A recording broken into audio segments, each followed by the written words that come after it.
because I chose the Precure, which is kind of the Sailor Moon from now.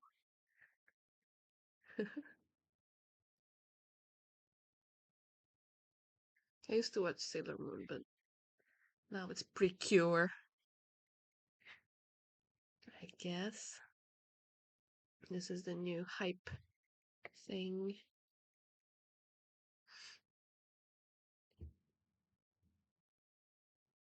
Real quick sound check. Sound check. Hmm. 1, 2, 3.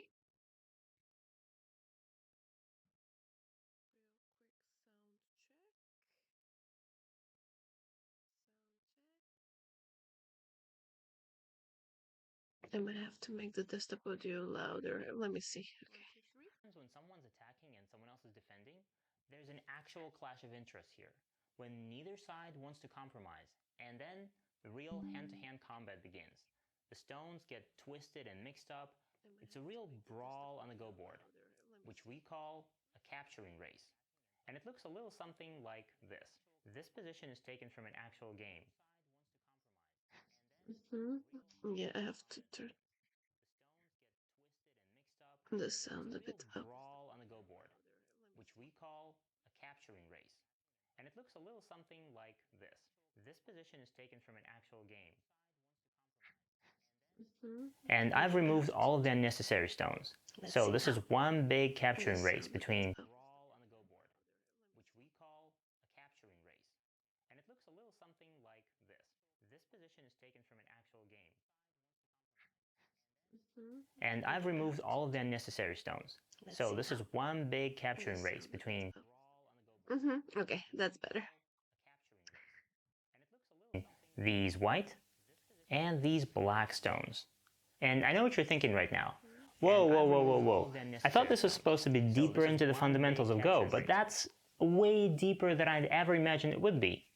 But what if I told you that if you strip this down to the basic elements, this kind of capturing race actually becomes very easy to read and very easy to understand?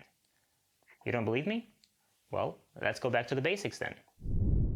Now this is a very simple capturing race, and the first thing you need to do when you find yourself in a fight like this is to determine which stones are actually part of the capturing race. And in this case it's these black stones here and these white stones here. They're cut off from the rest of the board and they can't escape anywhere. And now once we know who is fighting, there are two major things to pay attention to. Number one is the amount of mutual liberties between the groups. And in this case, the amount of mutual liberties is 0. These black and white stones are standing back to back, cheek to cheek, and there's no extra space between them. And in a case like this, it all comes down to simple math. Whoever has more liberties wins the capturing race. In this case, black has 1, 2, 3, 4 liberties, and white has 1, 2, 3. So you know that black is going to be victorious. And since black has 1 extra liberty, black doesn't even have to play here at all, and still black wins. And as soon as white takes one of black's liberties, now the amount of liberties is even, 3 and 3. Now black adds a stone and reduces one of white's liberties, 3, 2. If white takes one of black's liberties, black takes one of white's, Atari, and with the next move, black can capture the white stones.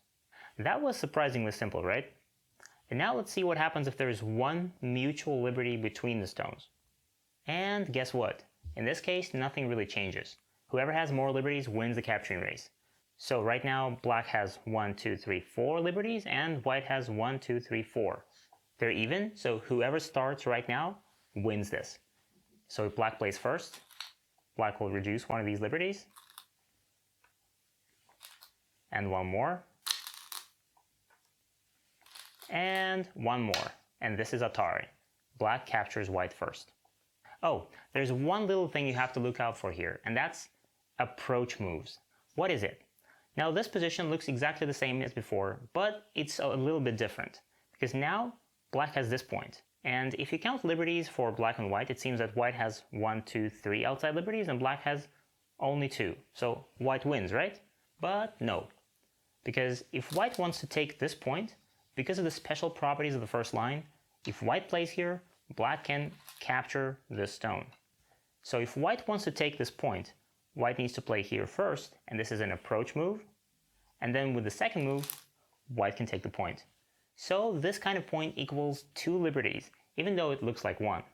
So in this case, it's still the same thing. White has 1, 2, 3 liberties, and black has 1, 2, 3 liberties. And if black starts here, black still wins the capturing race. And white cannot approach from here, and white cannot approach from here. White has to approach first, and Atari. Black wins the capturing race. Now, what if we have more mutual liberties between them? Is it still going to be the same? Let's have a look. When we have more than one mutual liberties, those liberties in between will be a sort of airbag. They'll provide extra safety for both black and white. So in this example here, we have 3 mutual liberties, and black has 4 liberties on the outside, and white has 3. It seems that black is winning this, but well, if black or white, if anybody wants to approach, it's really hard to approach each other without reducing your own liberties first. If you remember, in the previous course we said this when we talked about Seki, and indeed, in this sort of situation, Seki is a very likely result. So even though black has more outside liberties, all of the mutual liberties are now counted for white, and they're helping white. So white has 1, 2, 3, and 3 mutual liberties as well, 6. So if black wants to capture white, black needs to have at least 6 outside liberties. Black only has 4, so it's going to be Seki. Let's have a look. Black takes an outside liberty. White does the same thing.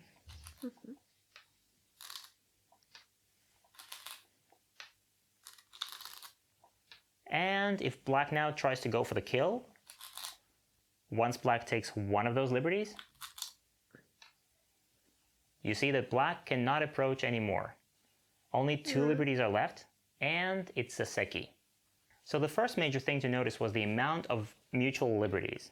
And the second major thing to pay attention to if you find yourself in a capturing race is the amount of eyes. And when I say the amount of eyes, we assume that neither player has 2 eyes yet, because once you have 2 eyes, it's not.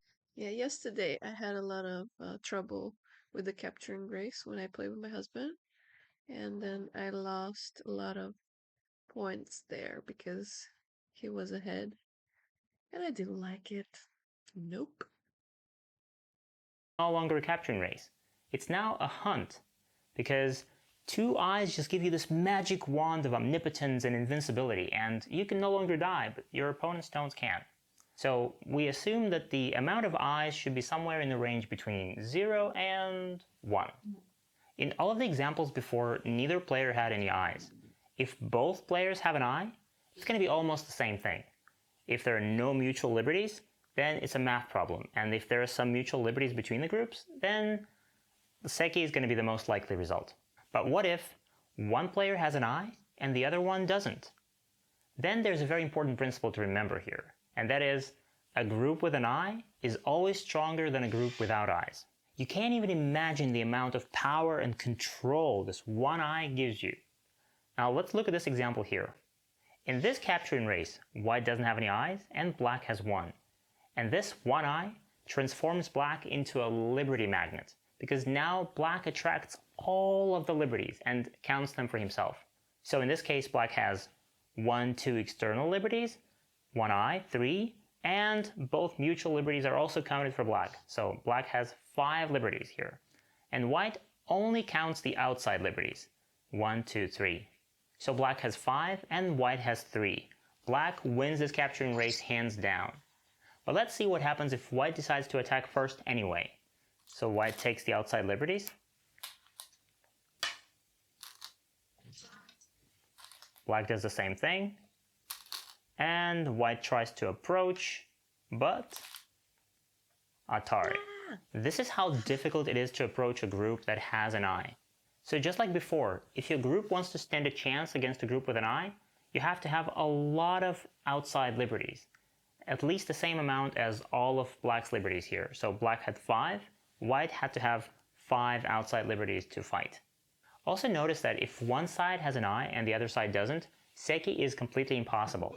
One side is definitely going to be the winner.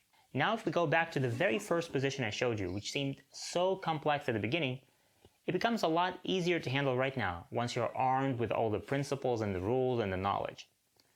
You can see that white here has an eye, and this black group doesn't have any eyes, which means that all of the mutual liberties between these groups are attracted to white, and they're counted for white.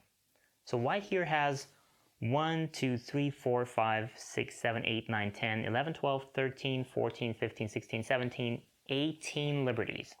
That's a lot of liberties. And black only has these liberties on the outside. And all the rest of them are counted for white.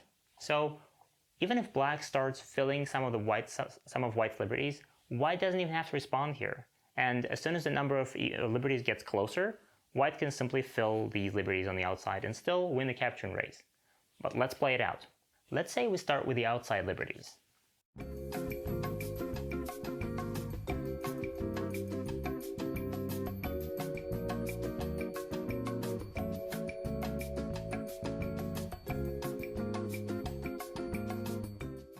Now there is still a lot of mutual liberties left to be filled, and white doesn't have to fill any of them.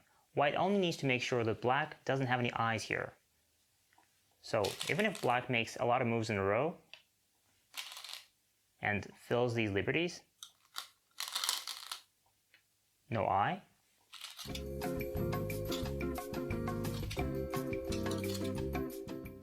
and black only has 2 liberties left, so black can't approach any longer.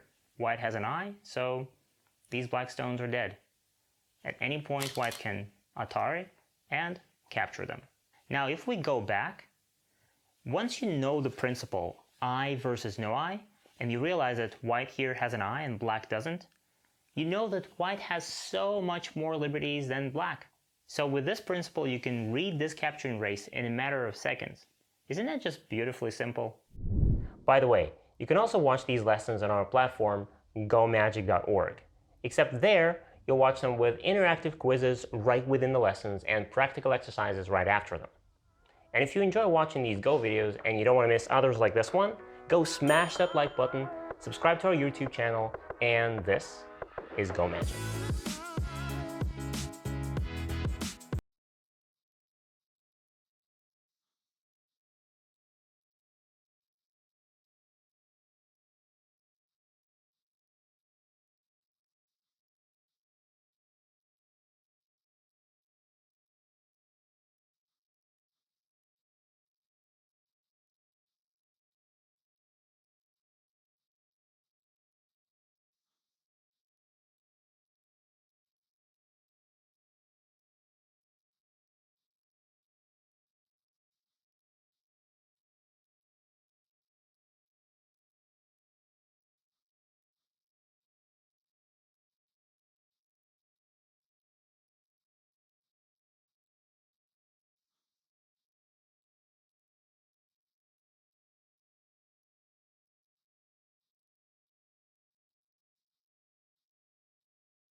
Oh, did I mute it?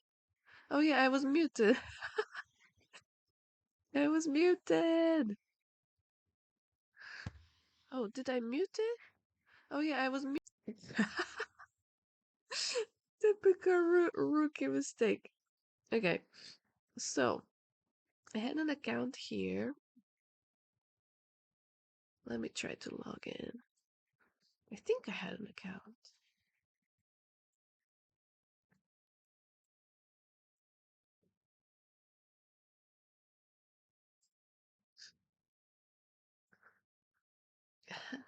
Yeah, because I was blowing my nose and then I forgot to unmute. I keep having a stuffy nose every freaking day. And now the flu cases are also going up, and some schools are closed. So I got an email from my school. Not closed, but like some classes are closed. Okay. Yeah, I had an account, as you can see. Typical mistakes that wouldn't let us get better.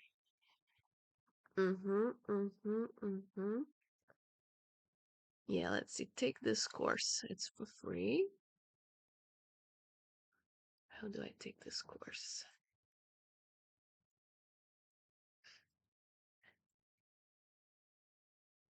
Okay. So I have to watch this video first.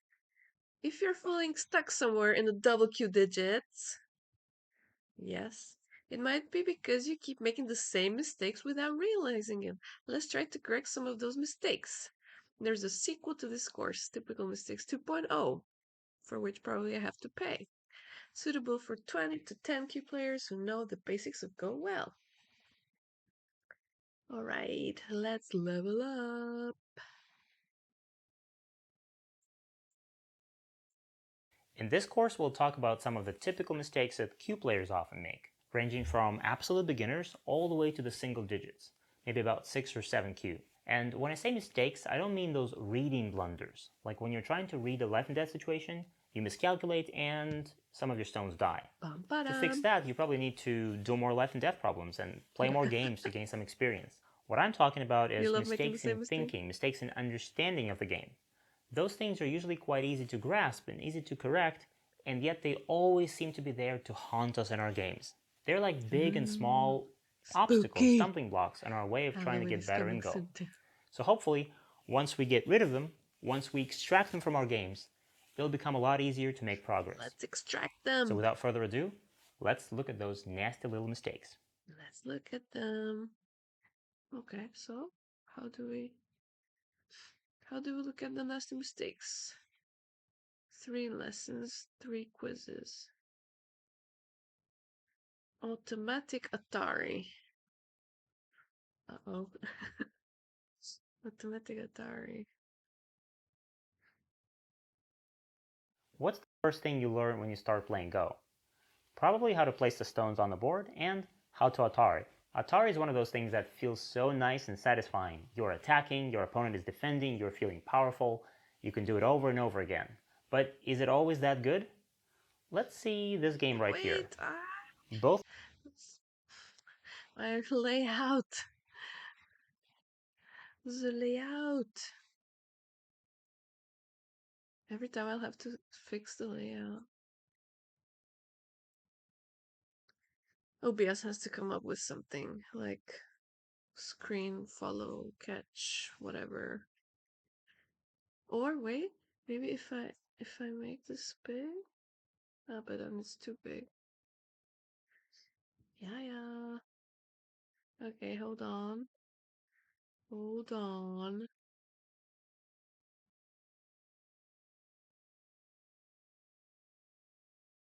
All this manual labor that we have to do. Ta-da. Okay. both players took the corners and black decided to attack immediately. So black attaches. Whoa. White responds, and black cuts. This kind of crosscut, white has to handle it very carefully. In the game, Atari. White connects. Atari, Atari, Hadoken. Black extends, and black is very strong. Black captured this white stone and sliced through white like a knife through butter. Ouch. White feels like a strong boxer who, instead of punching his opponent, was punching the air. And after punching the air for a long time, he's feeling very tired. White has a weak group right here, weak stones on this side. If I'm white in this game, I just want to resign. I don't know what to do. And all of this happened because there were too many Ataris in this game. Every time you make an Atari, you're making your opponent stronger. So let's see how white should have handled this differently. Hey, bud. We're learning With this today. kind of crosscut, it's actually a lot more powerful to simply extend. Instead of any Ataris, let's say white just extends like this. First of all, this move immediately threatens a ladder. If black doesn't do anything, white will capture the stone. And if black saves it, like this for example, well, white can keep pushing, and what, this stone now dies? This is too bad. And let's say if black wants to live in the corner, you can do that like this for example. White extends. Black is alive, but now this move is sente. And after this, this is going to be sente, and this is going to be sente. Black will live very small with 2 points. And white will have all the outside influence. This is too good for white. So let's try something else. After this extension, what if black decides to sacrifice the corner, like this? White extends, and white will take the corner. Black gets an outside wall. This way, white captures this black stone. The corner is settled, and it's quite big, and black only gets a little wall. The corner feels much better. White is good. So it's a little counterintuitive, but in this situation, keep extending. The simple extension puts a lot more pressure on the black stones than any Atari would. Now let me show you a couple more examples of this in Joseki. In this Joseki, black takes the corner, white approaches, and black plays elsewhere. So white makes one more move here and presses black down. Typically black responds like this, crawling along the third line, and white gets a wall. But what if, instead of this, black chooses to counterattack? He pushes and cuts bravely. Whoa. Now if you're white, what do? I've seen so many games where white got scared and simply Atari, push, giving this stone up, and black gets all of this territory. Are you happy as white now? Nope. But let's look at it this way. Nope. When you played here, trying to press black down, are you really planning to give the stone up in a few moves? I don't think so. So of course when black tries to attack and cuts, there is no reason to be afraid. White is strong here, so no Atari. Extend. Extend. Extend! This That's stone the can be name of the captured in the game. ladder. Extend. These stones are not alive yet. And there's an even more severe move. White can extend like this. Now, black stones are in danger, so they have to live. White makes a beautiful shape. And black is still not alive, so black has to play one more move. Black could, for example, jump.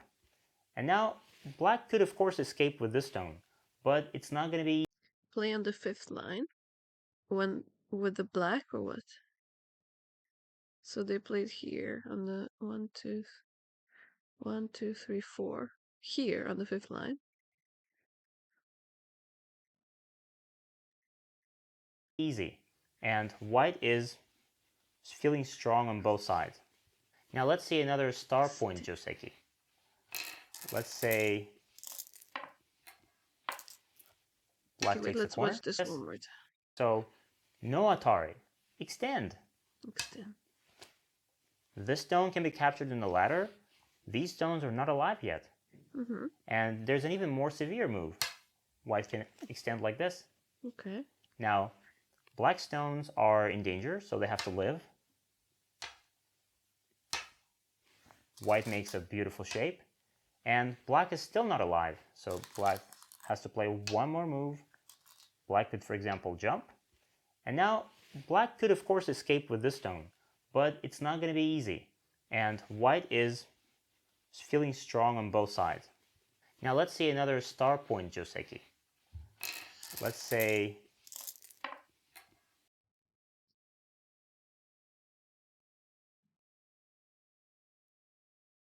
You can sacrifice the stone in a pincer. Pushing down on the outside.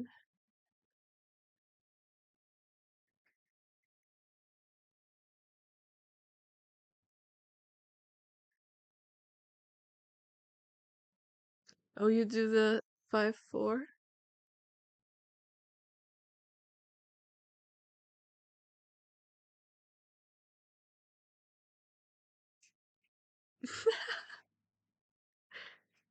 To compensate that you're not good at it?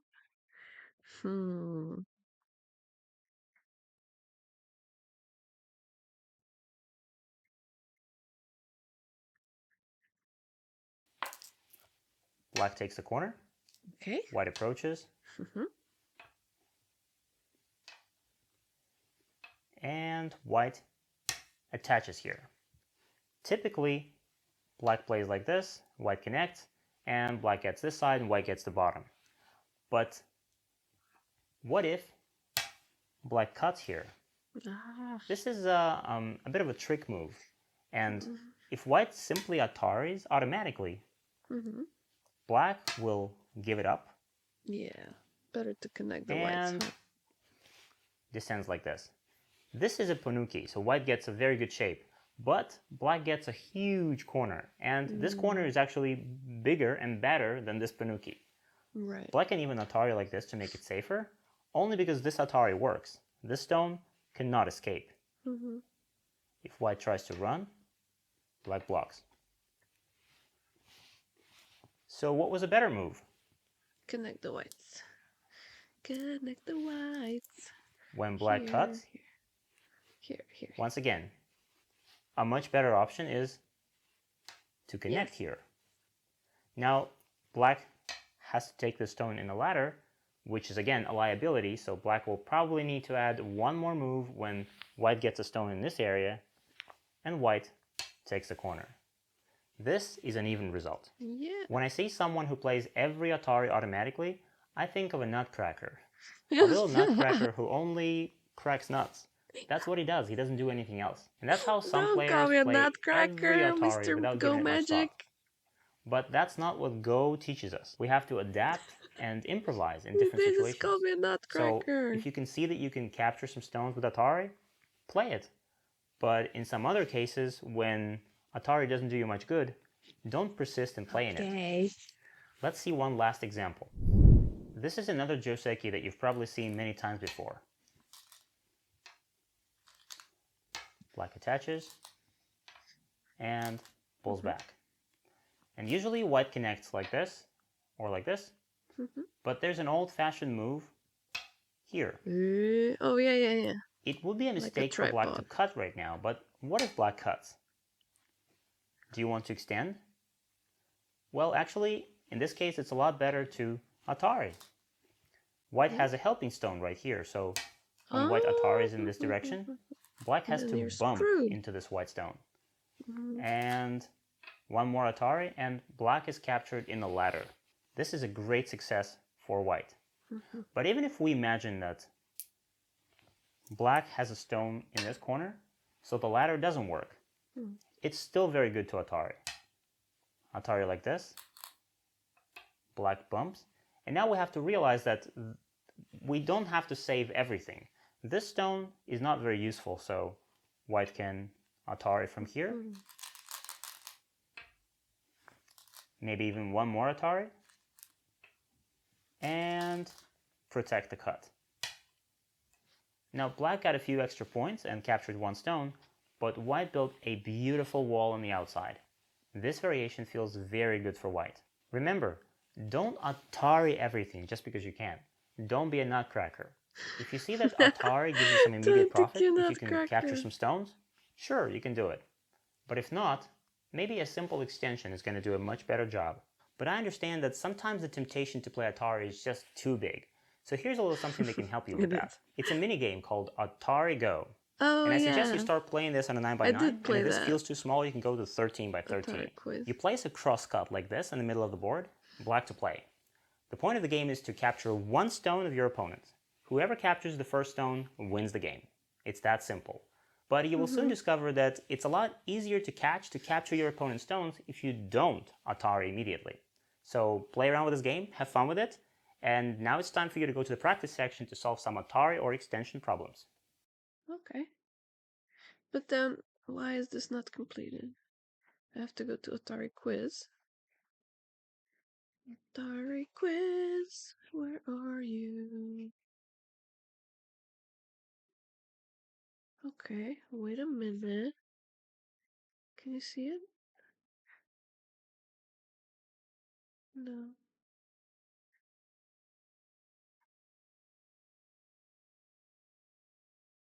Okay, so this is the Atari quiz. Can I make this dark?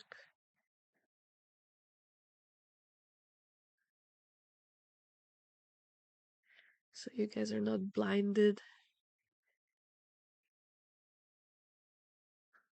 No?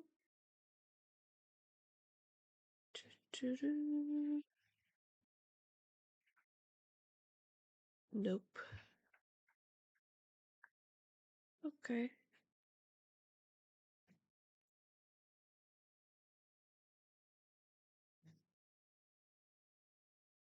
Atari quiz.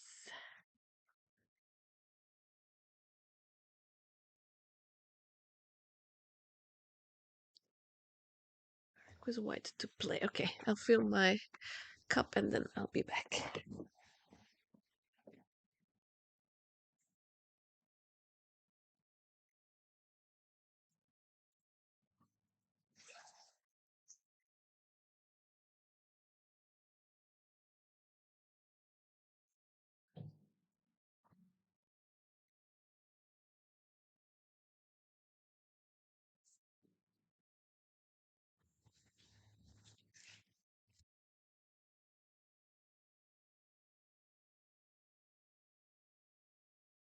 I saw this funny meme on Facebook. It was like Lace chips interview session, and then the question was, "Is this cup half empty or half full?" And then the answer was, "It's full." And then they said, "You're hired."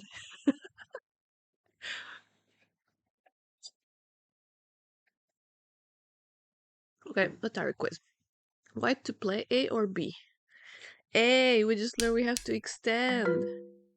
Oh shit. This was a tricky one. Extension isn't that good here because black can capture. Damn. Can you see the comments? Wait, let me show you. Ah, they tricked me. This was a tricky one. Okay. So, I have to play it again or what? Okay, so then, if it's not A, it's B. Correct. White can capture this though, so it is better to play Atari here. Ah, yeah, I should think before I make my moves, I guess. Next problem. White to play A, B, or C. Okay, this time we will consider all the options. Okay. A, B, or C. White to play A, B, or C. If white plays A, black can run away with B. If we play C, extend. I don't know when it's good to Atari and when it's good to extend. I have no idea still. Man. But I guess here's the other white, so I want to make space on this side. I don't know. Giving up the cutting is not good. Okay. Restart problem C. Correct. Extend and fight. Okay. Fight.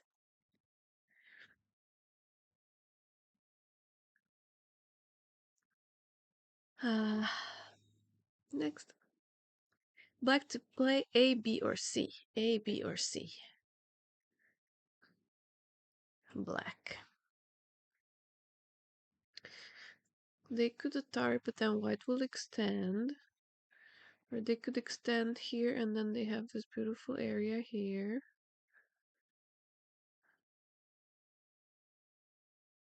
Atari at B.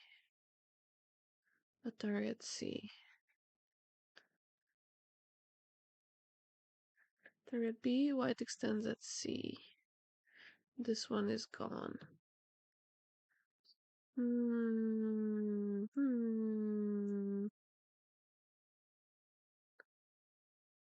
Extend? Okay, this is the only way to defend. White to play A or B. A or B. White. A or B. A or B. He just said something similar and he was saying extend, right? Don't be a nutcracker. Ah! The black has a ladder. Oh my god. You have to think of everything. I have to think of every freaking thing?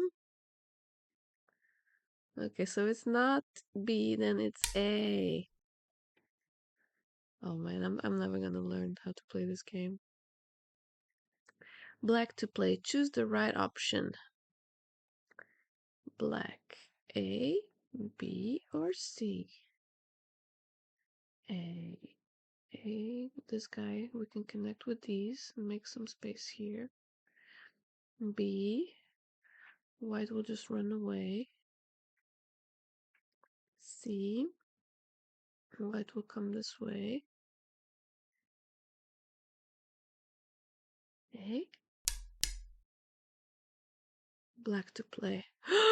This one has the continuation. If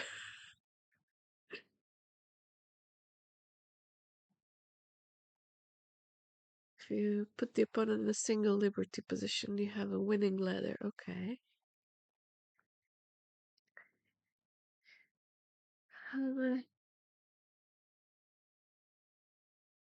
What now? Whoa! That startled me. Hello, Neil-san. This is Go Magic, yeah. It's the Go Magic site. We're taking a course for free. Um, um, um, um.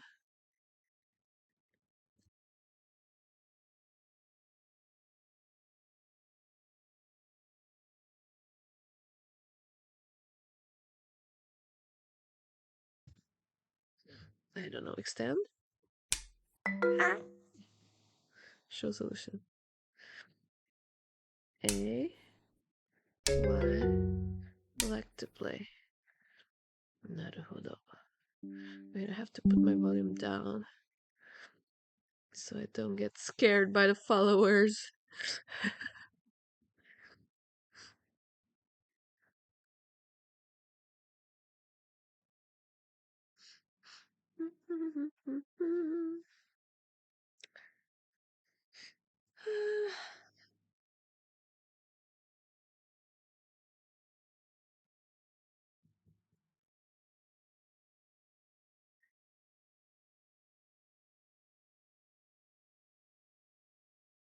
Okay, so I should have extended it to the side. Extend again and again. Well, we did one correct and two not correct. The odds are great. I'm doing good.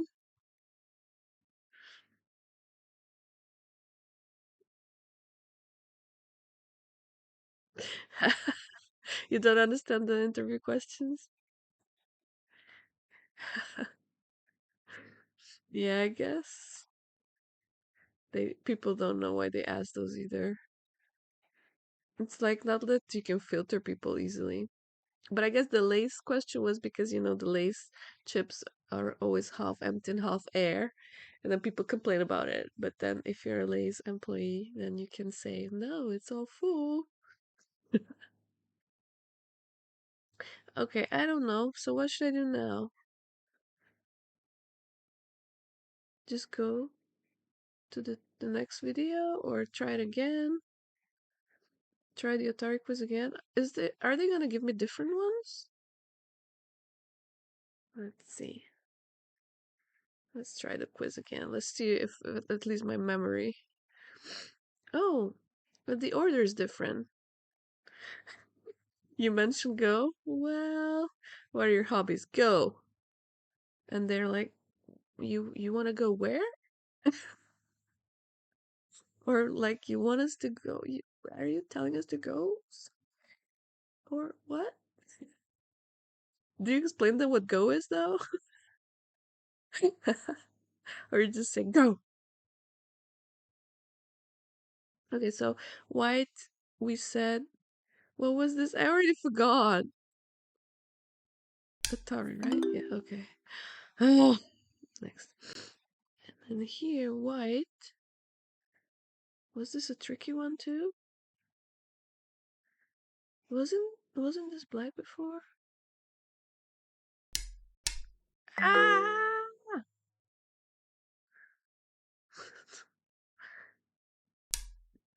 Okay, extended fight. This one. What was it?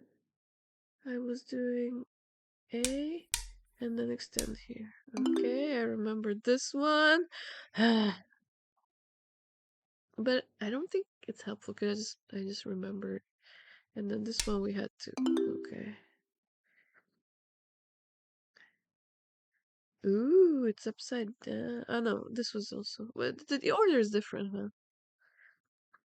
What was it here? Yeah, that one. Okay. So this one I didn't do well with this.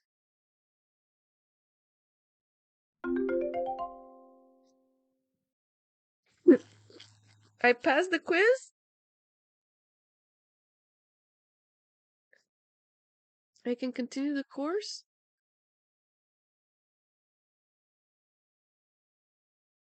Okay.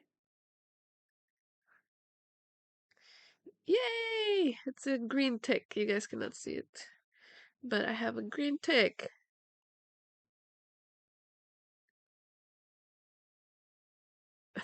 You should bring a ghost set as a prop. If I can beat you at nine you have to employ me. That's what my husband said yesterday. Uh, let's play another game, and then the person who loses will have to wash the dishes. But then I didn't want to play with him anymore because he beat me with zero points. Don't laugh. He's laughing in his corner, playing his I don't know what new game. What new game? Farming. What are you doing?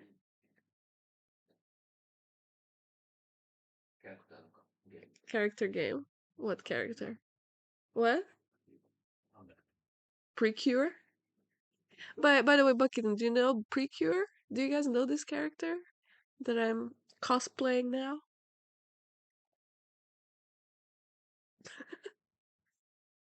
No idea? It's like the most popular now with elementary school kids or girls. You know it? I didn't know it. Just after I was told about it, I knew from a coworker who has a young daughter. Okay, let's watch. He has a very interesting face in this. He's like, ha, ha, ha. I'm gonna capture.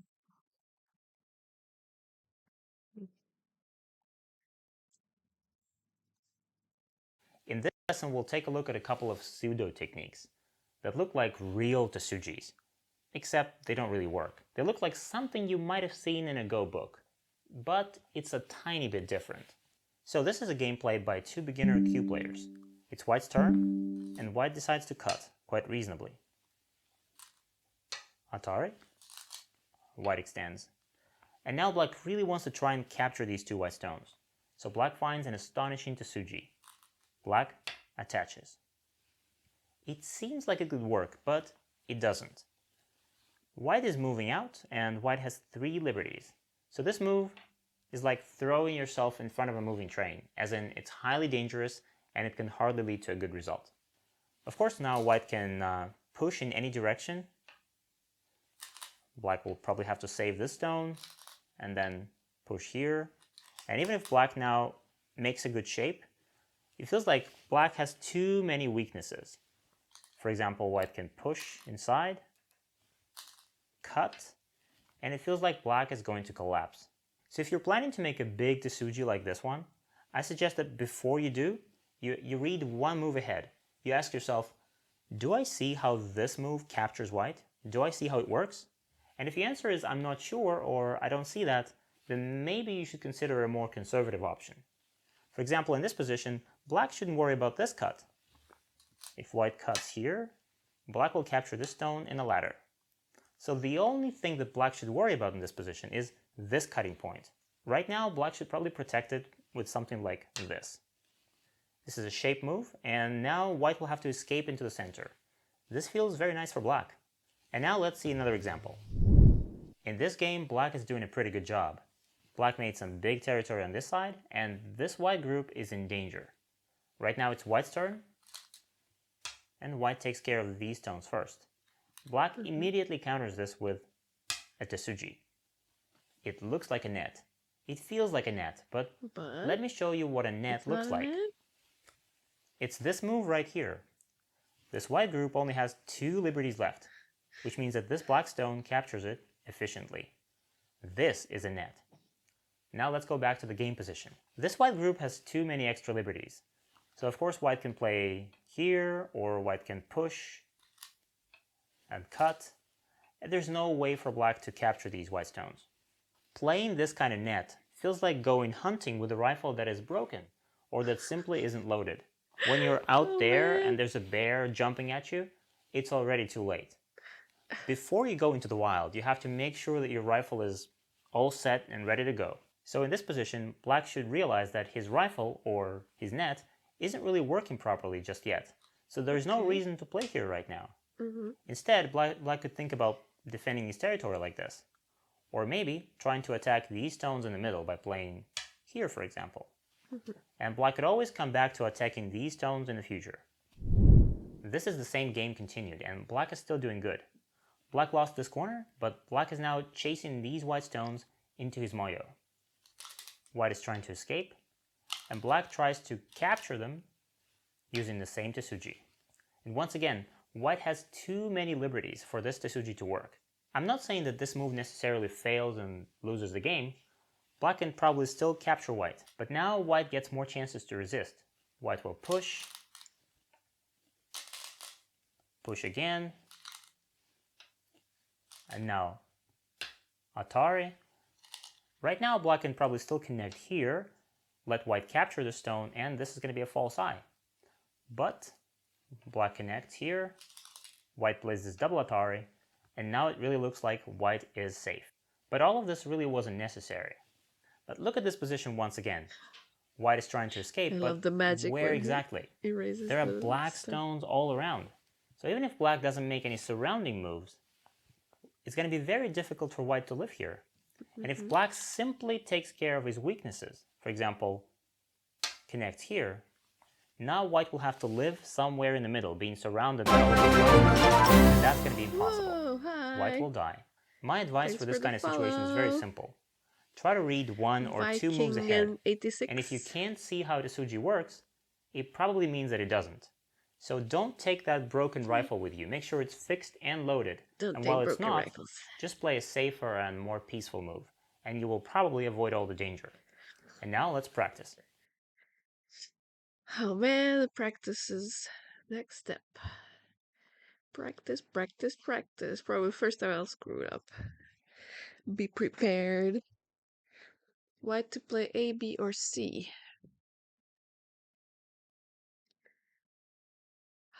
I didn't learn anything from that video.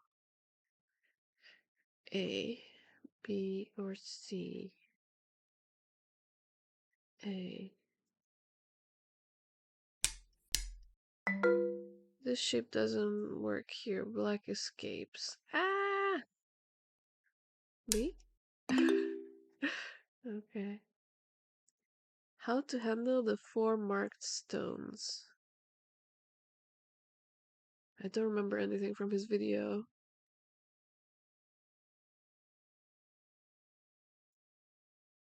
See? White can be captured, so we just strengthen the corner. Okay. How to respond to white's cut with the marked stone. White's cut. How to respond.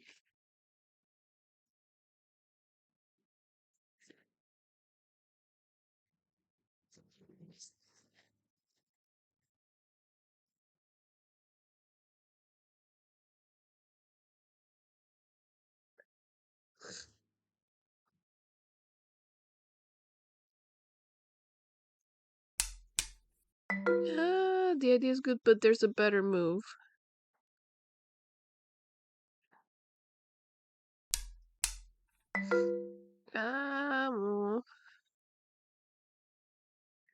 What? Black has two weaknesses now.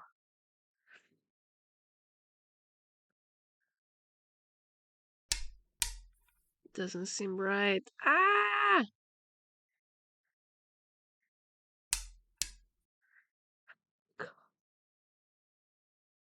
Mm.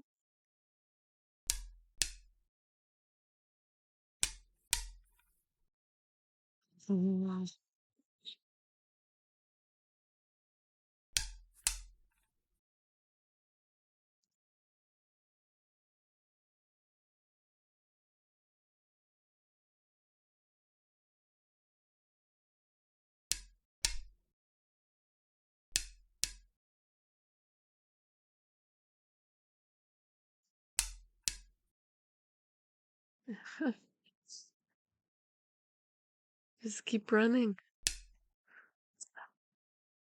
Doesn't seem right.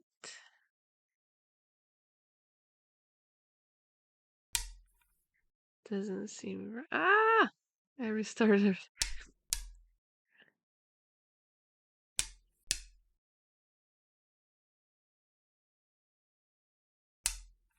Oh, wait, doesn't seem right.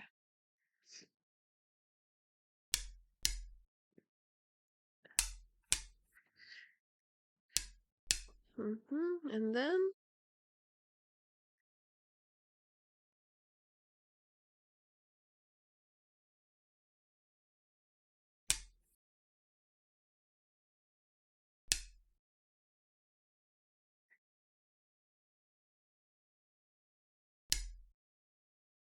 then what?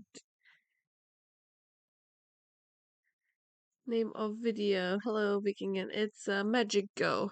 Wait, I'll give you the link. I'm on this page. Somebody told me before about this, and then if you guys have other suggestions, also let me know where we can study together. Okay, now what? I don't know. Okay.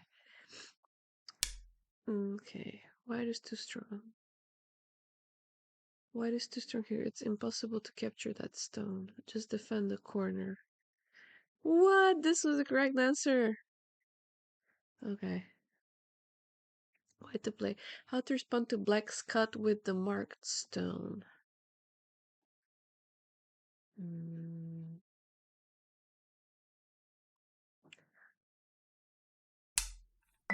Ladder doesn't work because of this. Ah!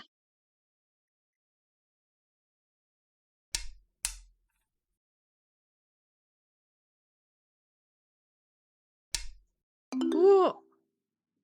I figured it out! By mistake. I was correct by mistake.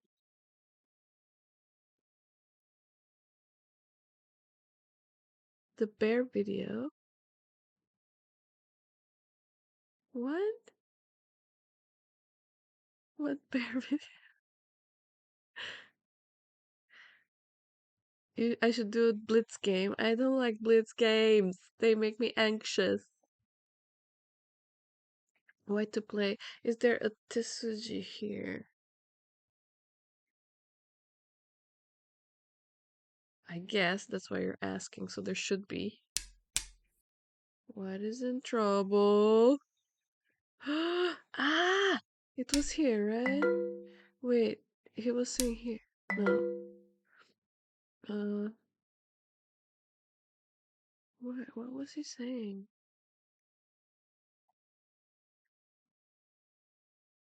Oh god. Should we watch the video again? Anxiety is the spice of life. I don't want to eat spicy food.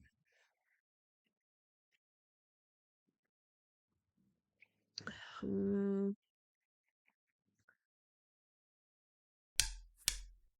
White is in trouble.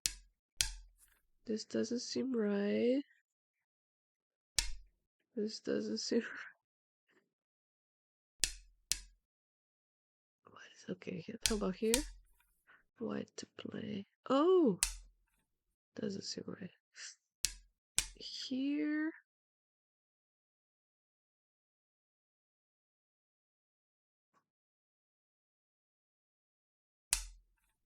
What? Here? No, I just did it randomly. Just live with A next, okay?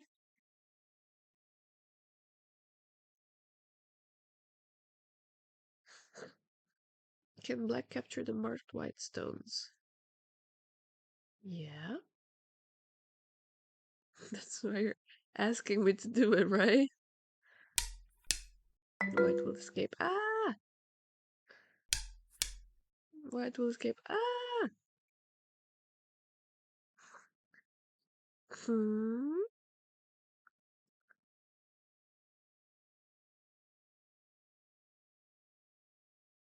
Eh?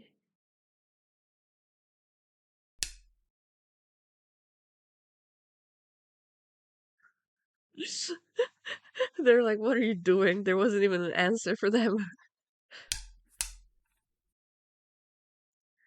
What? Here? Eh? How to respond to White's cut? This looks familiar. No.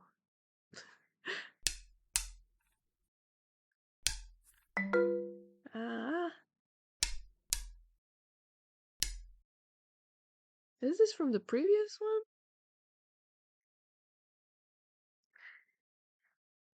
I'm getting tired.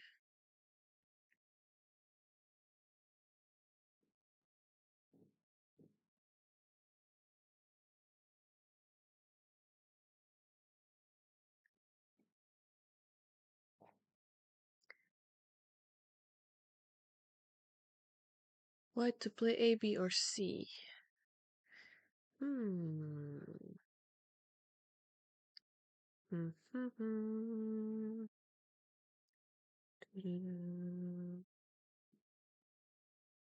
God, everything seems so familiar now.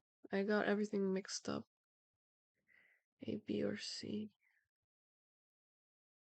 White. Nope. Nope. Okay, then C. Yay! If it's not A and not B, then it's C. Thumbs up. Haha. Way to go. I think I failed this exam. And I already confused everything. I didn't remember anything, so even if I take it again, it will be just the same probably. Oh my god. I didn't read it. No. Again? This.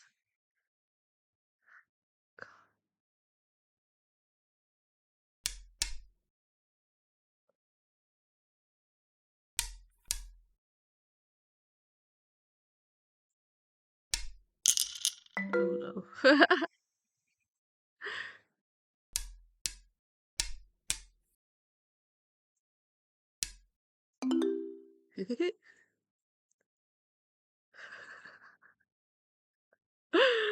How much did I get right for? 27. Go premium. An ad coming up, ad coming. And what was the book that Buckin wants to take to the interview? Let me check.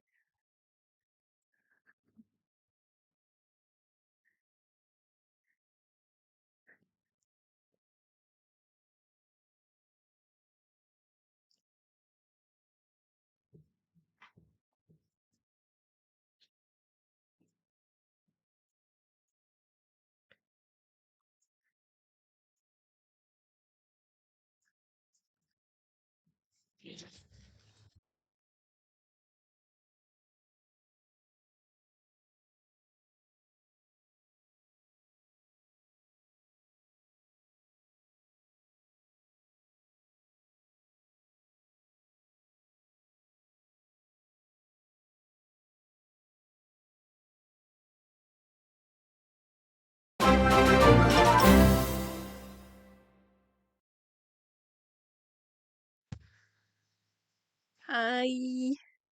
Thanks for the follow, Mr. MG.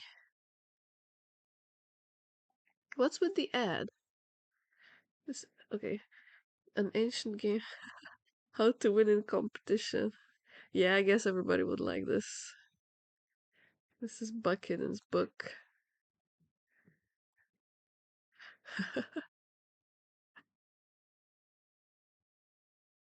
Oh, it doesn't want to open. Anyway, skip ad. Alright. So, we had 27%, not good enough. Never good enough. Alright, let's restart it, I guess. Let's see if I remembered anything. Maybe I should watch the video again. Struggle is real. Okay, what was it here? It was C, right? No. B?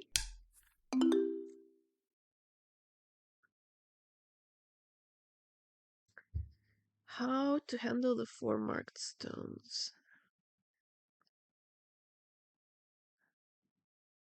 Yeah, just build the wall here, right? Yeah, okay. Strengthen the corner. Black to play. How to respond to white's cut with the marked stone. This was tricky.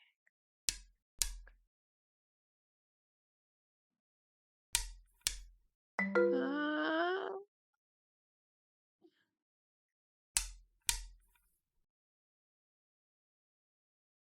Here. Here. Here. What was it? I forgot.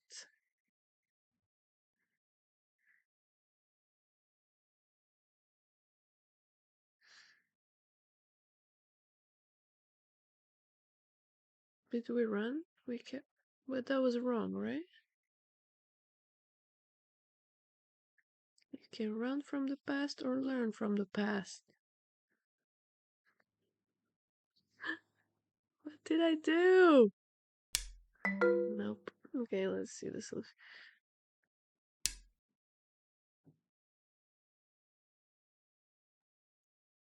What? Didn't I do this and they said no? Okay.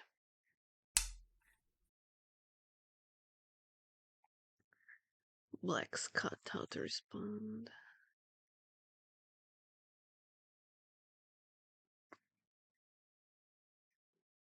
Oh yeah, this was like something was like you couldn't do here because it was ladder or what? No, or you had to do. You couldn't do here because it goes in the ladder, so it was here. And then here.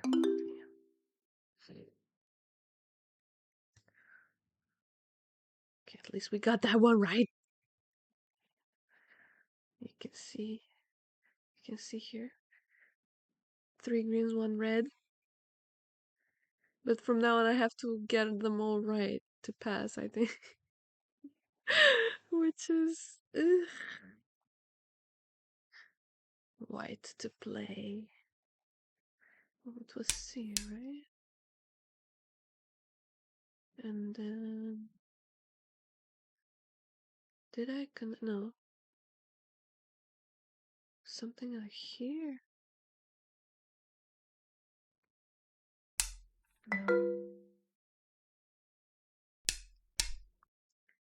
This was wrong too. I see. Oh, we went up there. Yeah, I just randomly got that right. That's why I didn't remember. Hello, King Up 2020. What's up? We are here with Precure learning how to play Go. This beautiful 2023 Sailor Moon. I used to watch Sailor Moon. The oldies but goldies, but now this is the hype. So, but how ridiculous is this hair, guys? Like, her hair is as big as her head, or like bigger than her head. You're from China, English is not good. Ni hao, binjirin. Those are the two things I know in Chinese. Ni hao, my friend. And Shen Shen. Shen Shen for follow. Follow Shen Shen. Okay, so should have gone up there. Should have, could have. Like to play. Can black capture the marked stones? Yes, but I forgot how.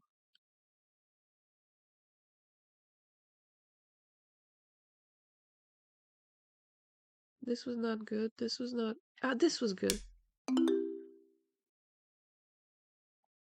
How to respond to White's cut. I swear, like, if I extend hinder. Homane shira. Do you speak Japanese though? King up. Nihongo, okay. 違う?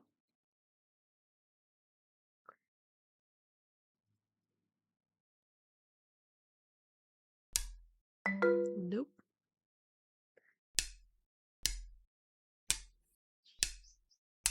Yeah, I confused this one with the previous this one. Oh man, I'm just mixing them up. Can I? Okay. White to play, A, B, or C. Again?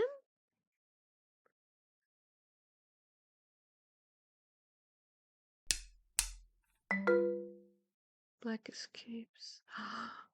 It's just so similar. All of them are just so similar. No. Oh yeah, this was the C. This was the second time the same thing. The third time. Supporting stones to the north. Okay. Okay.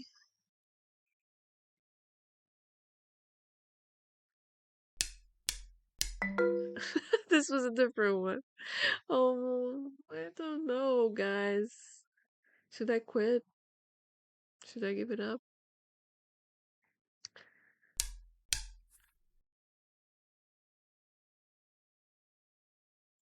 Oh yeah, this was this.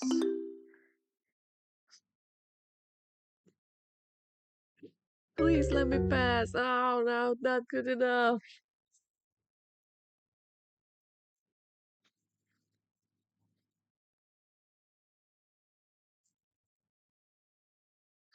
Okay, maybe we should do this quiz until the end of the stream.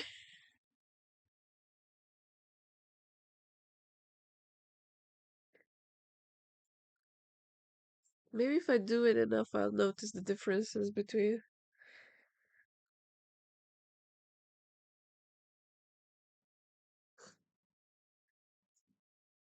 Oh yeah, so what? Sometimes it's white, sometimes it's black. Okay.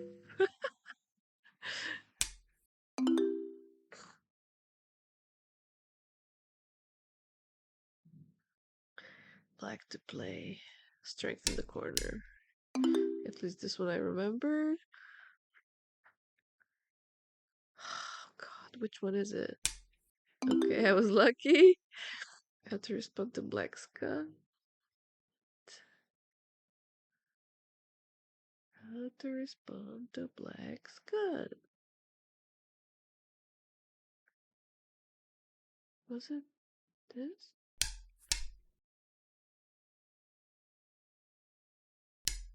Whew.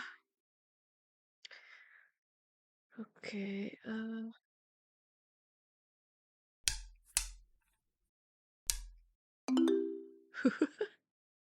I got mad luck. Black to the king, Black capture the marked white stones. Yay! White's cut. This was this. No!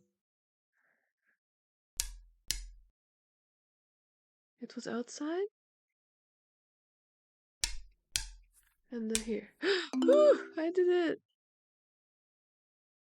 Okay, maybe I can pass this time. This was the C. Don't ask me why. I think I'm not learning anything. Is there a decision to capture Black?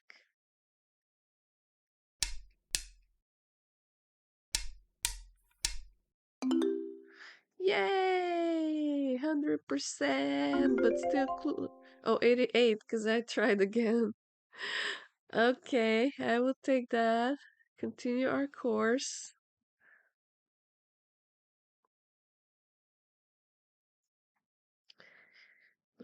Only look at his hands, okay? Because he's gonna do some magic. I love when he makes the stones disappear. Check this out. Check this out.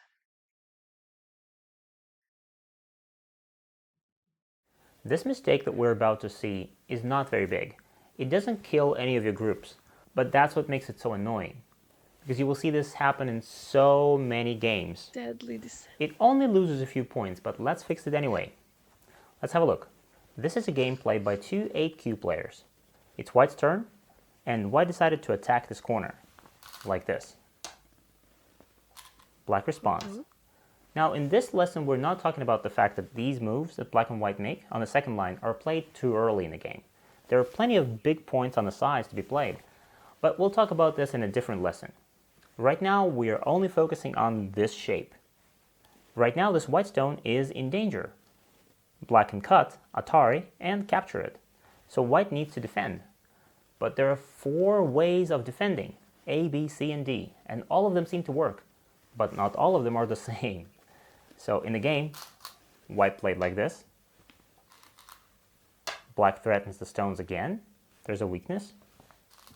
White defends, and Black saves the corner. All of this seems to be perfectly normal, but there's one minor detail. This one.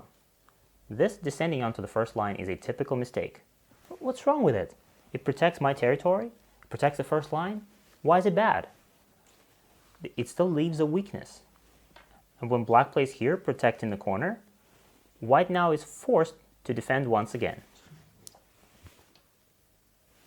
And now Black gets this move, which protects the corner, for free. But if instead of this descending, White connects, can Black play here now? Well, yes, you can. But do you really want to play here right now, getting this 1 point? Probably not. Maybe it's much better to play something like this, the big point. Or defend the corner. Or we can protect the corner this way. We can do pretty much anything, and all of that will be better than playing this one stone here, taking this point. So in 95% of cases, when you see this situation, it's always better to simply connect. Okay, now how about playing this move instead? This is a good shape, a tiger's mouth, right? Yeah, it's a good shape, but it leaves an obvious weakness right here. So Black starts looking at this weakness right this instant, and Black can peep, and White is forced to connect. Now, of course, Black will save the corner, but at some point in the future, this stone might help Black in some way. For example, Black will invade on this side, and White will attack. black will try to make a living shape here, and you see this stone is starting to help black. At some point later, black might play here or here, and it becomes a living group. Now, let's try the other tiger's mouth, Did you see like that? this. But of course now this stone is weaker, so black will Atari, and the corner is protected for free once again. So the reason why this solid connection is so good is that now that white is strong, black is not going to play here, which means that later in the game, white will probably get a chance to play here himself, forcing black to defend. This might only look like a couple of points, but there's no reason to give them to black for free. Now let's see one more example. This is another game. There was a big fight on the top, and almost no moves were played on the lower side. This But was we're like our focusing game on yesterday. this shape right here. In the game, white blocked, and you can probably guess that black played on the first line. So white threatens these stones, and black defends. White got a chance to close off this territory for free. But let's see what happens if, instead of playing this, black connects.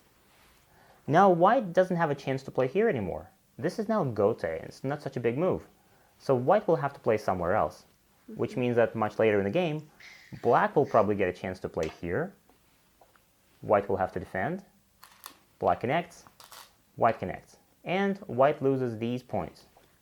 I know, in this game black is losing big, so black probably needs to ignore this altogether and play somewhere else.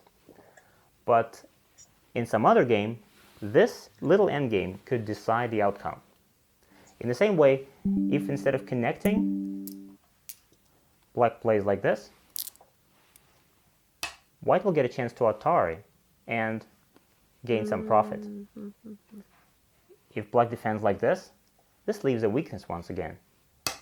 So white will peep, Don't black peep. connects, and later white will get a chance to do something about this corner. For example, white could invade like this, threatening to either connect with this stone or escape. So the simple connection is still best.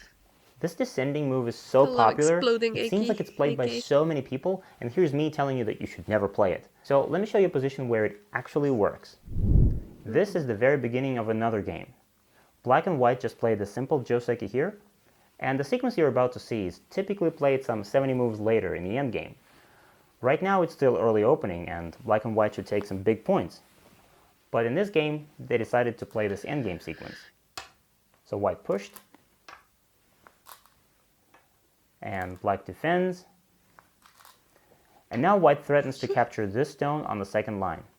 And here, for the first time ever, it is actually possible to play this descending move. Why? Simply because white cannot play in the corner because white is short on liberties. Black will capture. So this gives black a little bit more points. But in any of your games, when you have a stone in the second line and you want to save it, there's no need to be fancy. The first thing you should consider is a simple connection. And now, let's do some practice. Practice. Where is Precure learning to play Go? Well, let me explain before we go to the practice. It is because I usually have an avatar when I'm streaming, and today I chose this beautiful blonde-haired Precure avatar.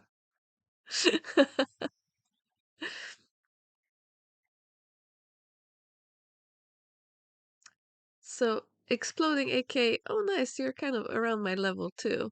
17k. King up 18k. Okay, okay. Good, good, good. So we are similar levels. So I guess you're in the right spot if you want to see somebody similar to you.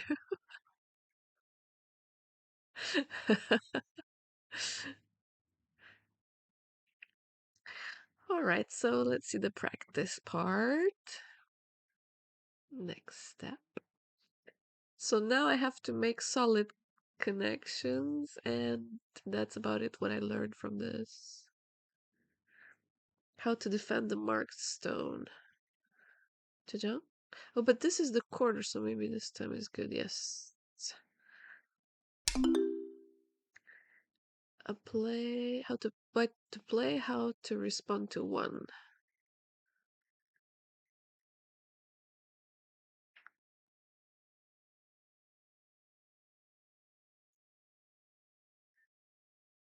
here. Ooh, defend and attack. Yeah, I love it. Black to play defend the marked stone.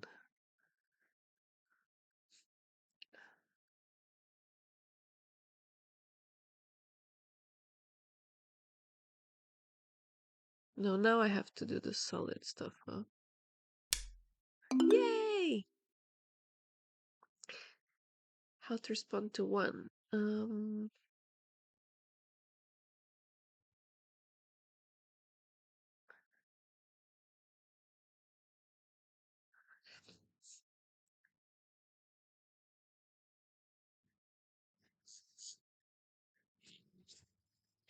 Bless me! I don't know what allergies I have or what the heck this is, but I'm sick of it. Okay, what to play, how to respond to one.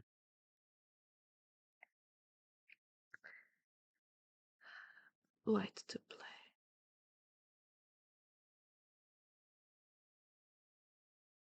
Can I again defend and attack? Yay! Black to play, how to defend the marked stone.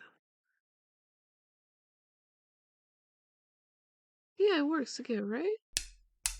No! Ah! I just... that was so dumb.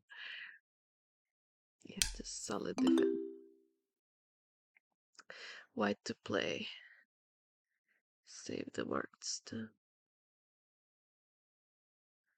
Okay, here could work. Because we're on the edge.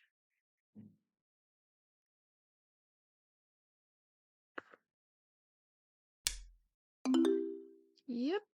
Black can attack. Yay! Black to play defend the marked stone. So we're not gonna do that mistake again, because then white comes and cuts, so just defend.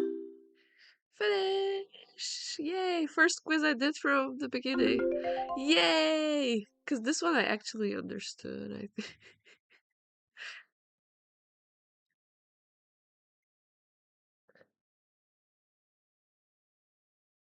This is so weird. It says ad, but there's no ad playing. Where's the ad? Okay, next step. Huh? Wait, huh? Wait. No. I wanted to. Did I? I didn't finish this course. The strategy. Oh, wow. Oh, so it goes on. I thought I just finished, but I did. It's like a never ending story. Shoulder hits, not knee hits. Okay.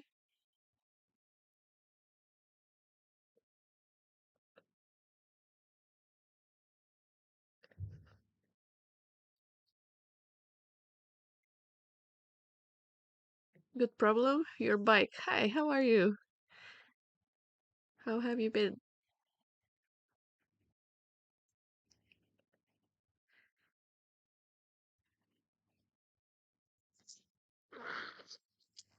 At the beginning of a game, after you occupy the corners, at some point you have to approach your opponent. This approach is inevitable. Yeah, And I then hate that. something like this might happen. So let's say black and white both take the corners.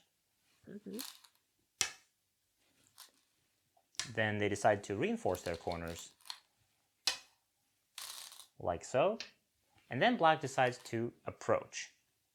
And he makes this move. Have you seen this before? White responds. What do you think of this exchange? Is it good for white or good for black? For white, I think. If black plays anything else, any other move on the board, let's say black develops on the lower side, and then white makes this move, we would probably say that this is a little slow for white. Yep. Even though this move protects the corner, but it certainly feels like white could have found a bigger and better move this early in the opening. For example, white could have split the right side or played on this side, or could have played any other big point on the board. But white played this move in response to black's approach. So we should look at these moves side by side. So what is white getting here? White is getting some corner territory, and his 2 stones are becoming stronger. Now, what about black? Is black getting any territory? Not really. It's not clear how much territory black can make with this move. Is black becoming stronger? Not at all. This black stone is attached to a stronger white wall, and it's quite weak. So what is black getting here? Apparently black is getting himself in trouble. And it's not easy for black to make a follow-up on this move. If black plays here, for example, this stone doesn't really help this one. It doesn't make it stronger. It was better to play here to begin with. And in many cases, black would want to try and make himself stronger, so he would extend as well. And now, even if white simply extends, it feels good enough, because white is making territory on the 4th line. But white has an even better response here. White can hane, and if black tries to hane, double hane.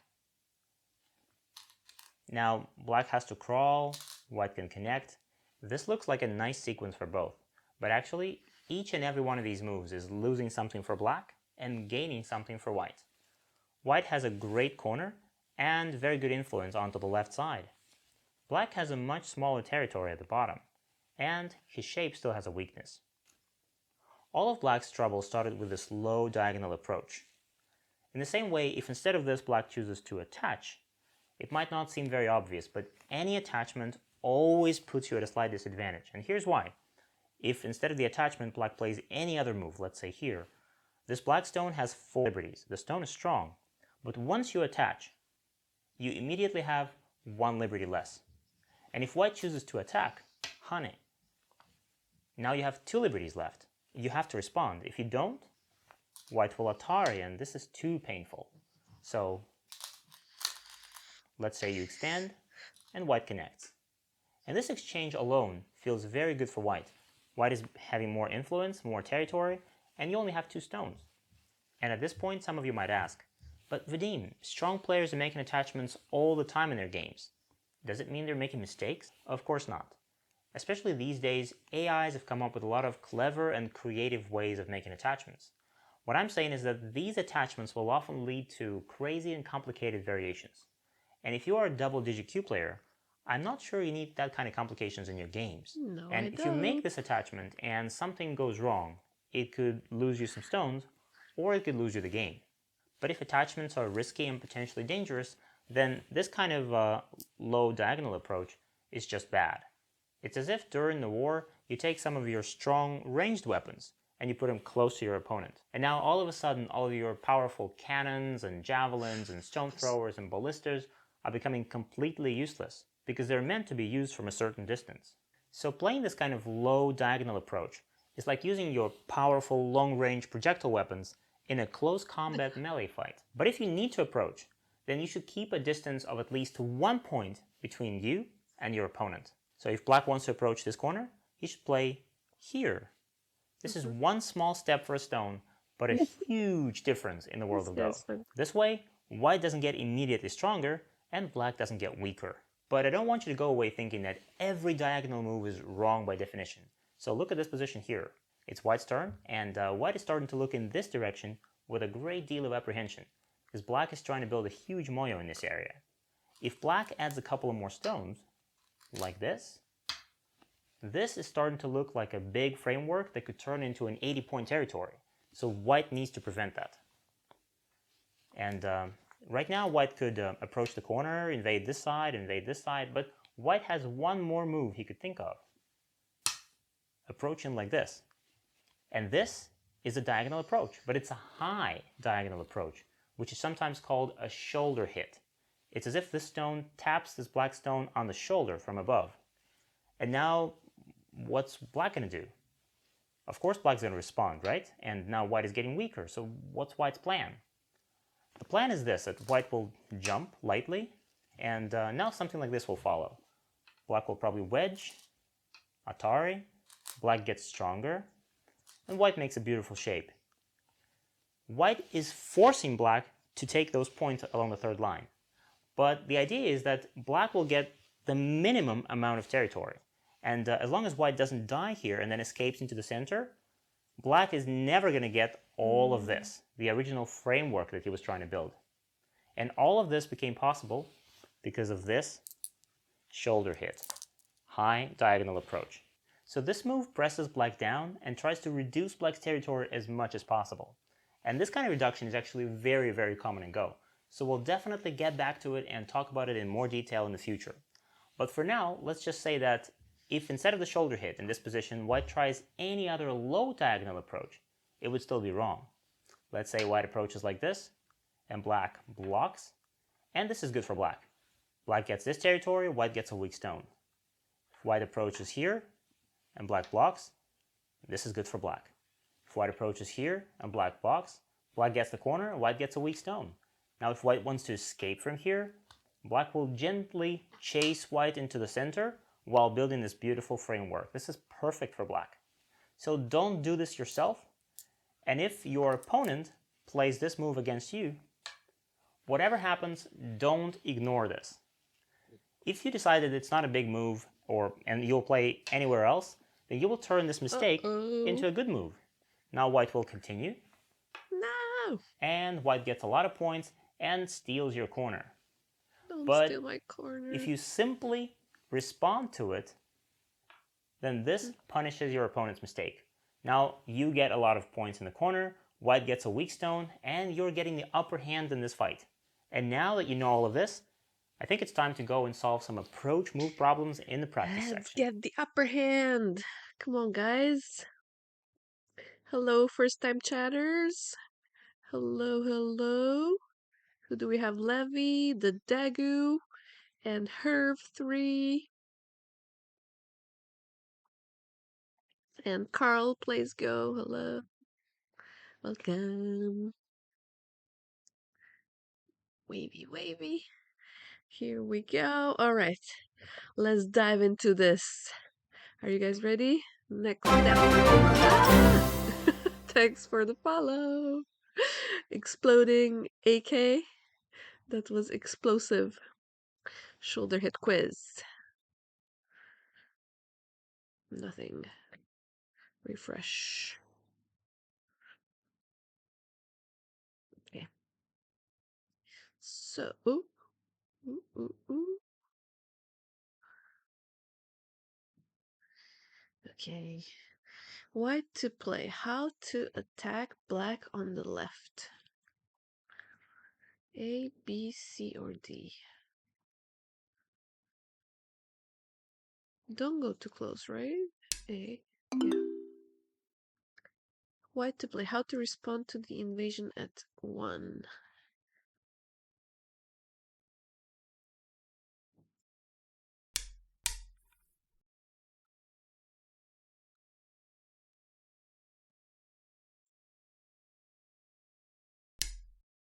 Oh, okay. Yay!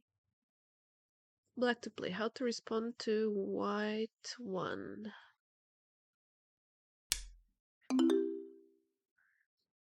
Is black 1 good or bad? In this case, because we have these stones here, and they might make, so maybe it's good? Yeah! Leaning on white, and then maybe black will make some territory here. Is white good or bad?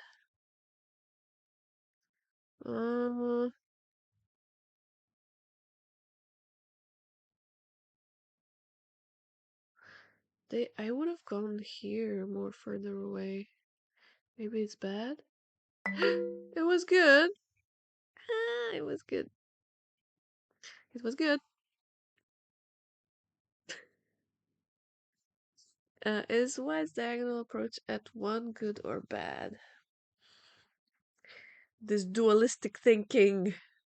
They're pushing me into the dichotomy of good and bad. Okay. Is white's diagonal approach at 1 good or bad?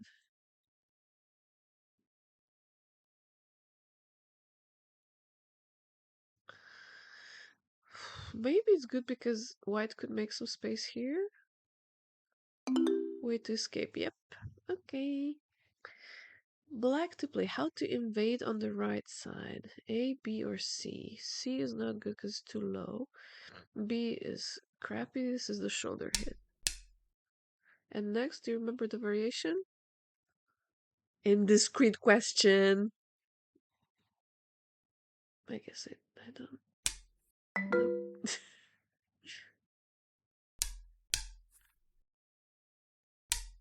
Nope. I don't. Here. Oh, yeah. Now I remember. And then anywhere is good. Wait, can I do it one more time? Da, da. Down, extend just a little bit. And then Atari, connect, and bam. Okay. White to play. How to respond to one.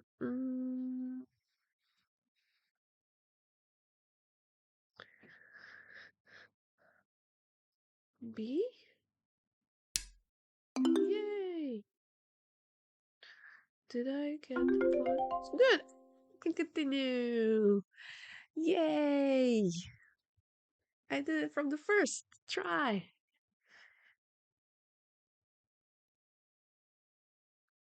Continue course. Sometimes the website gets stuck.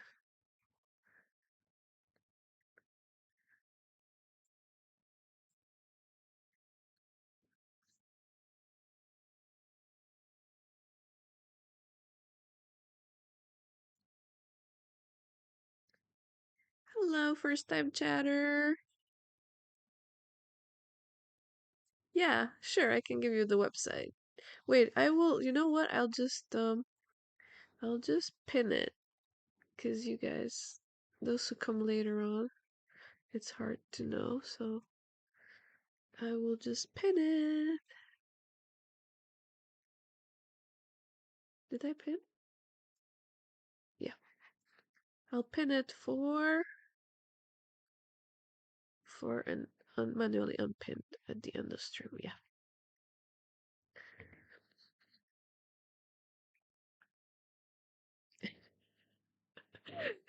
The VTuber is learning, yeah. Can you believe it? A VTuber, and I'm actually learning. I passed the test from the first. I aced it. I aced that test. True, the other test I had to pass 3 times, but it's we're good. We're learning a lot. We're learning a lot. You're welcome, Mr. MG. Please check the website out. I'm just using the free version, but yeah, they have the subscription version also. So yeah, but I really like this type of video and then quiz, because then you actually have to see if you understood or not. So it's pretty nice. Okay, let's move on to these faces he's making in the thumbnail is so funny. Premature endgame. Typical mistakes in Go. Let's imagine that we're watching a game between two beginners. They start by taking the corners. We don't have to imagine. As always. We always play beginner games here. And then they start to play a joseki. I'm sure that you've seen this variation before. It's a classic. White attaches. I never played josekis because I don't know them. Hane. White pulls back. Black defends. White jumps. Black jumps. But now white defends the corner. With an Black defends the anti-triangle. side. First line, black defends, white connects, and black connects. What do you think of this joseki? Is it a joseki? Is it good or bad? Well, to answer this question, let's simply count how much each of these moves was worth. It was actually joseki right till about this point. Now white's corner is safe and black group is safe. But now white decided to defend the corner. First of all, this is a move on the second line, and this should immediately look suspicious to you. A second line move this early in the opening, it doesn't seem right. And then this move protects a couple of extra points in the corner, and threatens to take a few more points away from black here. So maybe, let's say about 7 or 8 points. And then black defends. So this is also worth maybe 6 points. And then white threatens to take them away again. And this is a move on the first line. Ding, ding, ding, ding. Something is wrong again. Maybe a 5, 4 points. Black defends. Ding, ding, The ding. same. Now white defends. The same. A few points more. Maybe 4, 3. And black defends. The same. At this point, we have to notice that the whole board is practically empty. There are so many empty spaces everywhere. So if it's white's turn, white could, for example, defend this corner. Yeah. Or like this. Or take the upper side. Or approach this corner. Whoa. Or approach this corner. Whoa. Any of these moves could be easily worth up to 15 points or even more. But instead, black and white chose to play these moves on the second and first lines that were worth like 5, 6, or 7 they're points. losers. You see what I'm driving at? Alright, here's the deal. You're white, and I'm offering you a choice. Do you want to capture these 2 stones, or do you want to capture these 7? And before you start arguing that in this position nobody's ever going to pick 2, think of it this way.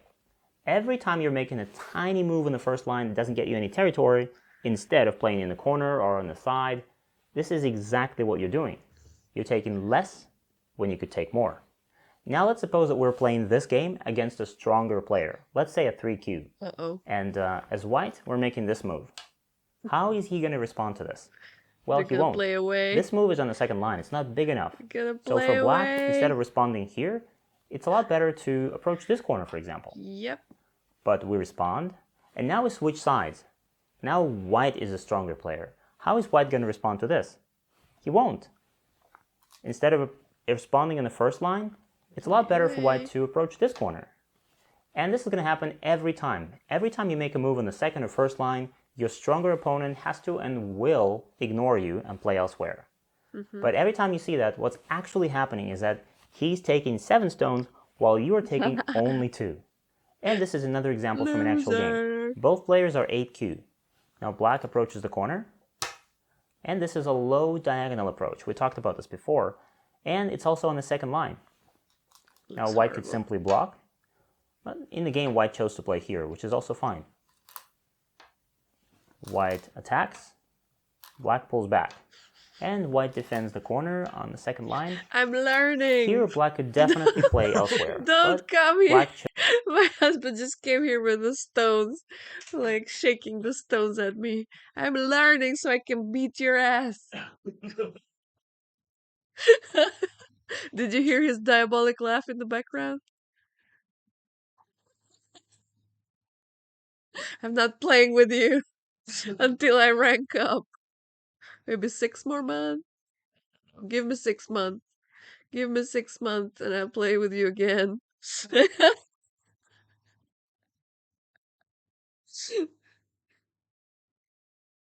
chose to defend the stone by Give me a descending break. onto the first line. And we talked about this before as well. White continues to attack. First line, God, this looks so black bad. defends. Second line. And finally, white attacks. Now, all of these moves that were played on the first and second line were not necessary. There's a whole wide world of possibilities out there, and any of those moves played on the corners or on the sides would have been bigger and better than playing these moves here. In the meantime, the game continues. White made some territory on the lower side, and let me show you what happens next. I won't make any comments, just watch.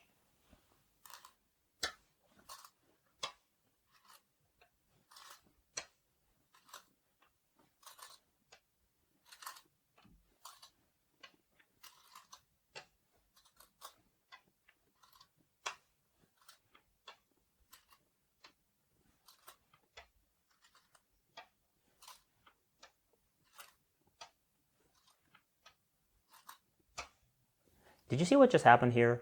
Black and white completely defined this little part of the board, totally ignoring everything else. Everything, yeah. Now, we could think of it this way. All of these first and second line moves are the right moves played at the right places, but at the wrong time. If we make them 100 moves later, they might become correct, but right now, it's simply too early to play them. Okay. And it seems that there's quite a bit of similarity between the game of Okay, Go Mr. and Magic. quantum physics. Quantum mechanics teaches us that it's really hard to define, to determine our world. Some experiments show that when we try to pinpoint the exact location of electrons, they seem to be in several places at the same time. So there's a great deal of indeterminacy about the world that we live in. And that's just how things are. So when you start to map out the territory in a game of Go, you don't need to know at the beginning what the territory is going to look like at the end. You don't need to know how much you're going to have. And if your opponent invades and takes some of the territory away from you, and then you invade and take some of his territory, this kind of exchange is absolutely normal. This is how the game is meant to be played. So when you're starting to play a game, just forget about those first and second line moves. There is no need to determine your territory so early. Just take the corners, then develop onto the sides, third and fourth lines, take all the big points, and you can worry about those first and second line moves later when the time comes. And if your opponent makes one of these moves, then you should know that it's probably too small, and you can surprise him by ignoring it and playing elsewhere, feeling happy in the knowledge that you're taking 7 stones while he's taking only 2. And now it's time to get some practice and solve some problems. Let's do it! Let's do it! Okay, next step.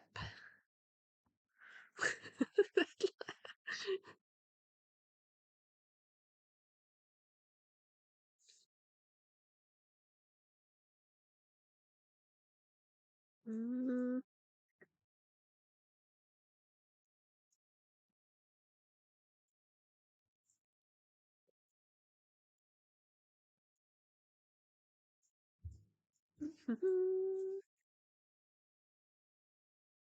Okay.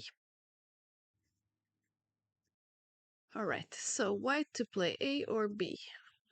Of course it's B. No. I thought I have to play away because it's on the second line. Okay. Otherwise the corner dies. Oh, whoopsie. We have to be more careful. A or B? A or B? Does the corner die if I don't play there? That is the question. But I have here too. Even if they come. But probably I would play A. Ah! Lower right corner is alive, so playing on the second line is too small now. B. Ah. B. White to play A or B? Is this alive? Staying alive? Staying alive? I will play here. No! This is white corner. It's alive and there's no rush. God.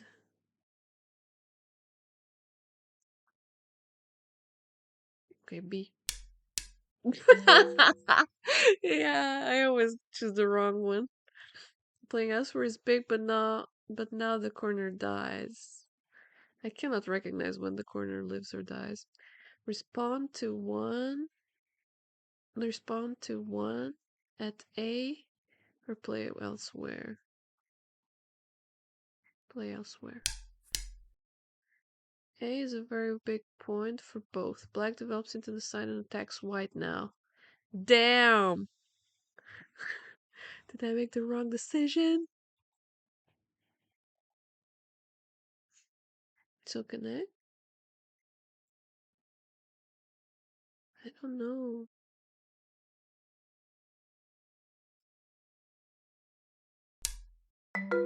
See the solution.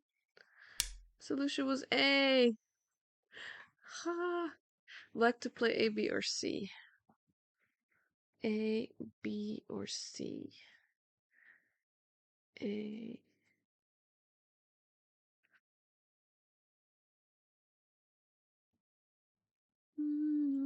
B. Ah! My corner is dead again.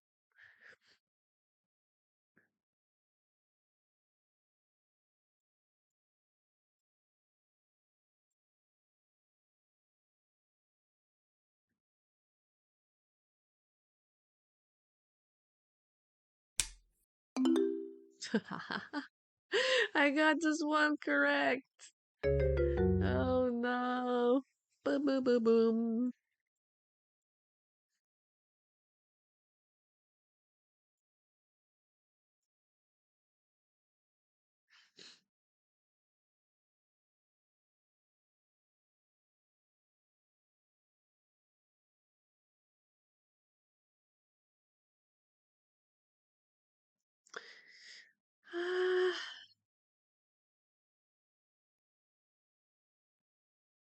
Let's restart.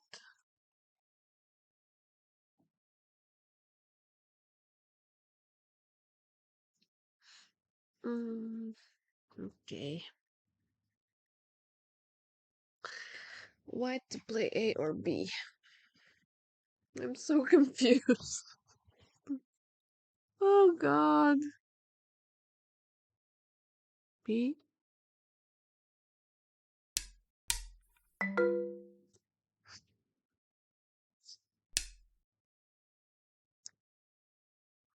Uh,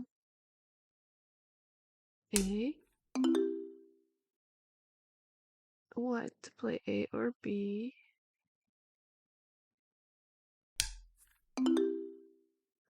What to play A or B?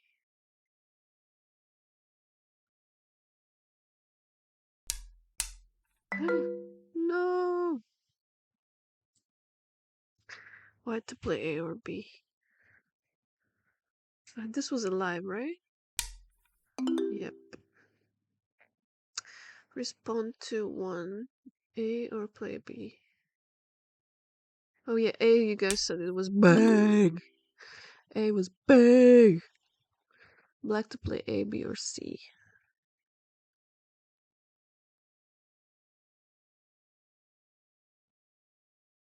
Oh god, I don't remember anymore. A, B, or C. I think last time I chose C. But was it correct? Was it A? No. Not bad. Did I pass? Did I pass?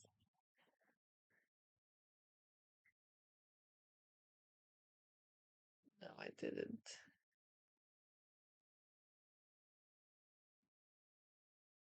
Did I pass? Oh yeah, I did. I did pass. Yay, I did pass. I passed. I passed. I passed the test. Although I'm still very confused about premature endgame. Stop laughing. Are you familiar with the monkey jump? Yes, but I don't know exactly how to respond to it.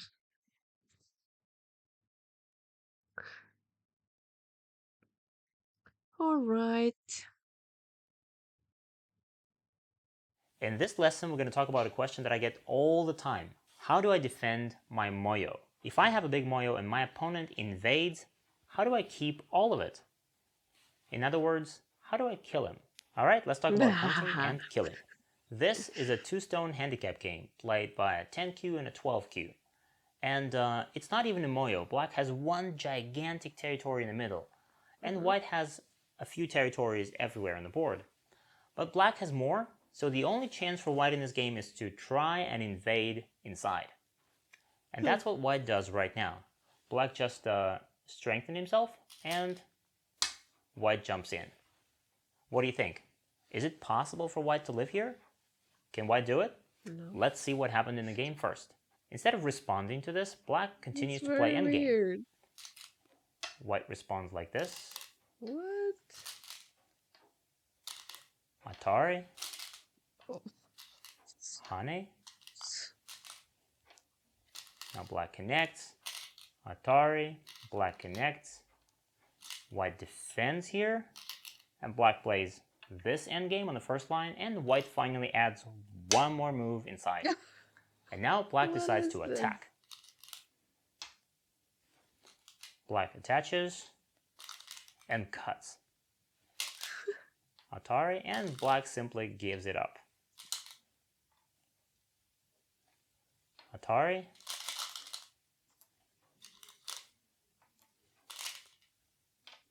Whoa, this is really Black weird. defends.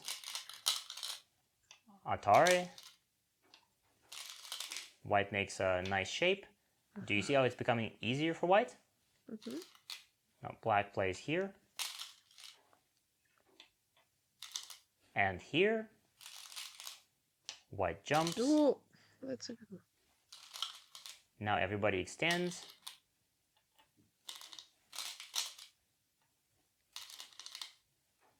Black captures this stone. White simply gives it up. And makes shape. Not only did white live inside black's territory, like a heart. but white also made quite a few points. Black was so strong everywhere, and now look at this. Something clearly went wrong. So let's look at it once again. Let's go all the way back. So when your opponent invades inside of your territory or Mayo, there are some principles you have to follow to make sure that everything goes well. And principle number 0 is you have to attack immediately. I know it sounds obvious, but this is all of black's territory. And if white lives inside, this is going to be the end of it. No time to lose. So attack right now. And principle number 1, never forget about your weaknesses. So before the invasion even happens, try to make sure that you are as strong as possible, or even during the invasion. And this is actually exactly what black did in this game. Before white invaded, black played here, trying to make sure that this wall is strong. Very nice. Principle number 2, no attachments. I mean, no moves like this one. I know it seems like the closer you play to your opponent, the more powerful the punch is going to be, but that's actually not the case. And moves like this one help your opponent to become stronger. And helping your opponent right now is the last thing you want to do. So you have to approach your opponent from a distance, like here, here, like this, like this, like this. A little bit. But which point do we choose? Principle number 3, find your weakest side and find your strongest side, and then try to push your opponent from the weaker side to the stronger side. In this case, for black, this wall is probably the weakest. It has quite a few weaknesses. This cutting point, there's a gap here, here, there. So this wall is definitely not perfect. And this wall is the best. It has no weaknesses, so we probably have to try and push white in this direction. So playing a move somewhere around here, trying to push white away from here and into that wall is best. And principle number 4, destroy your opponent's eye shape. Of course, white will try to make some eyes here. And when white plays here, for example, you know that what white is actually trying to do is make this kind of shape. It just grows like a spider web, and it becomes more and more difficult to kill. So before all of that happens, we can nip it in the bud and poke at this shape, for example, like this. Now, it's very difficult for white to make any eyes here. In the same way, if white jumps like this, for example, we can poke at the shape again, trying to force white to connect. And if white does, white's shape becomes very strong, but it's very difficult to make eyes with it. And principle number 5, you should try and separate your opponent's stones. So if white plays here, for example, then it's obvious that black should play in between the stones and separate them. But even if white plays something like this knight's move is threatening to play something like that and this kind of shape, and it gets more and more difficult to kill.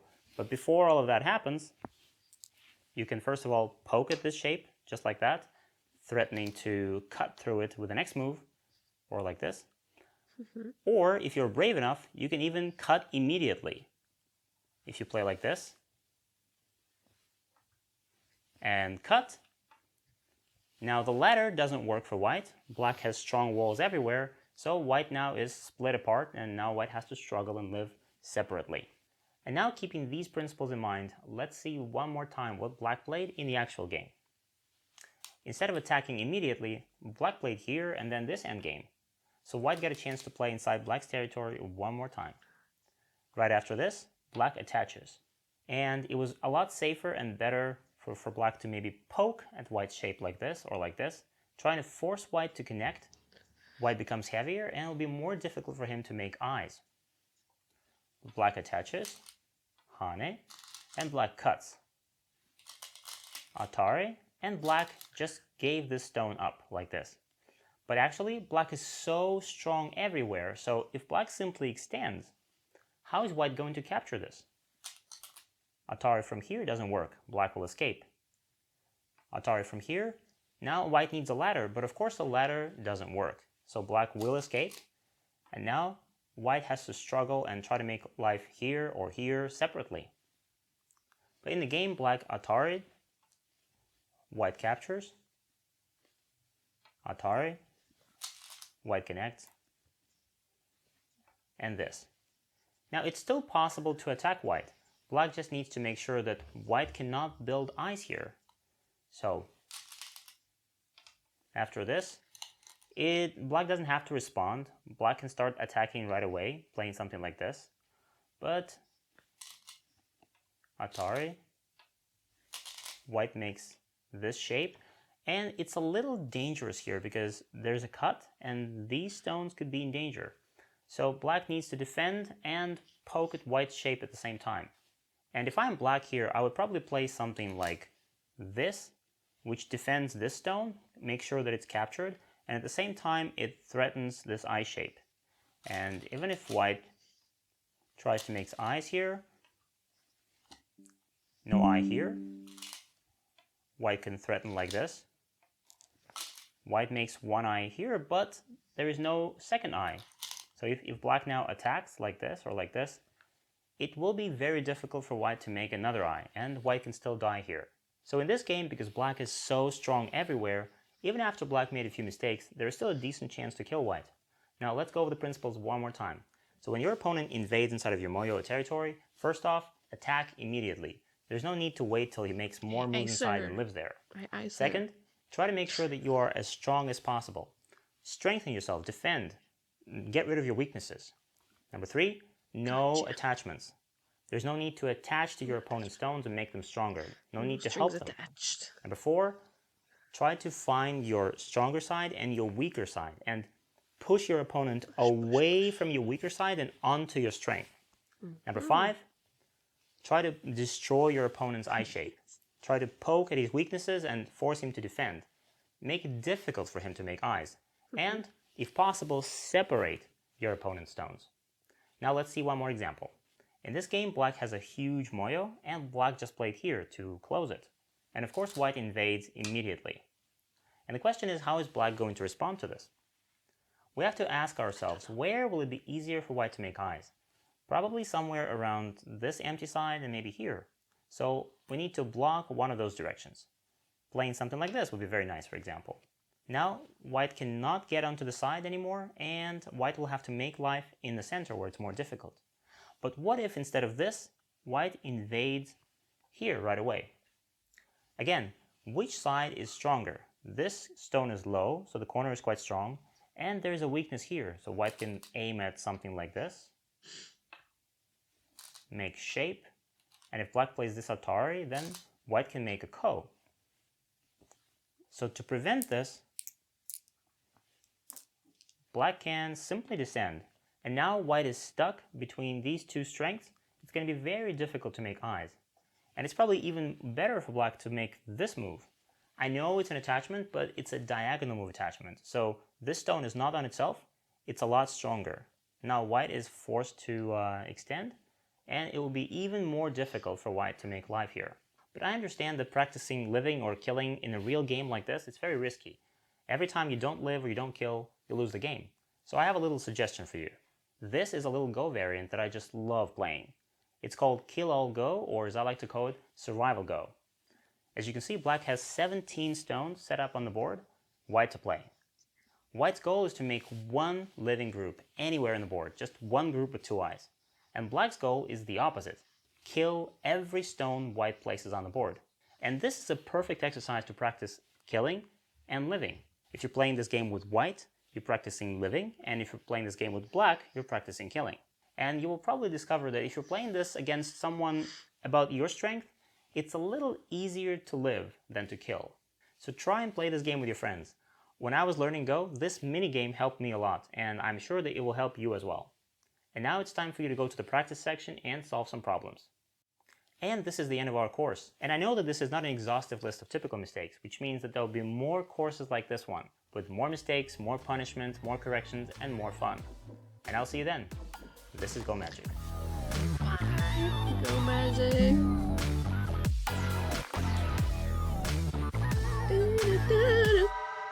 Okay. Next up is our final quiz, you guys.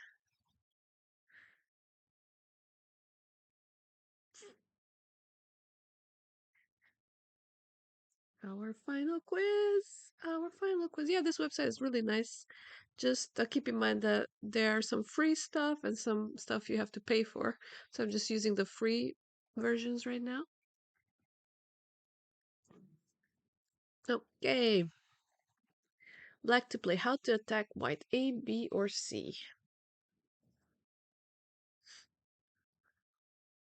So he was saying push towards from the stronger, so towards the stronger side, from your weaker side towards the stronger side.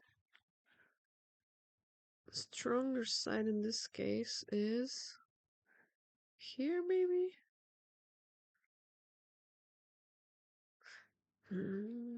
Definitely not C. A or B, B or A or B. A? Something tells me B. Ah, there's a weakness here. Oh, okay. So then A. Yeah, so this side was weaker and this upper side was stronger. Black to play. How to attack white further. How to attack white. This part is strong. This looks strong.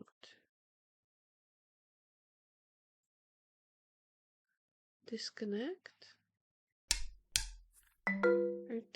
Are you trying to help white Atari?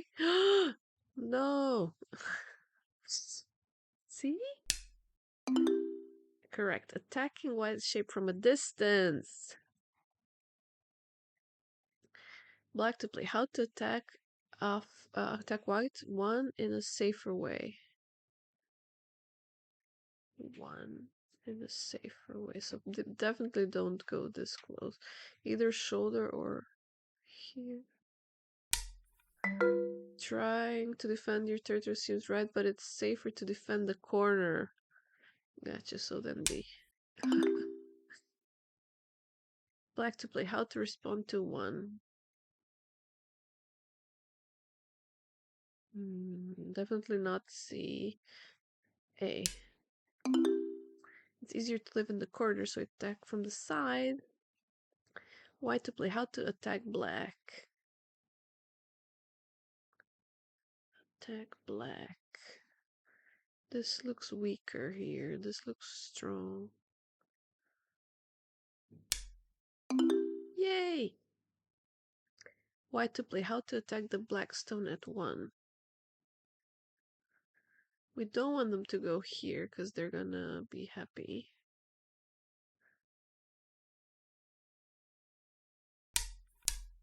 This move defends the right side well, but white has a bigger weakness here. Here? Oh, okay. So then C. Yay! I did it, you guys! First try, all clear. Haha! Clap, clap, clap. Can I hear those hands clap? Are those hands clapping? Did you put your hands up in the air?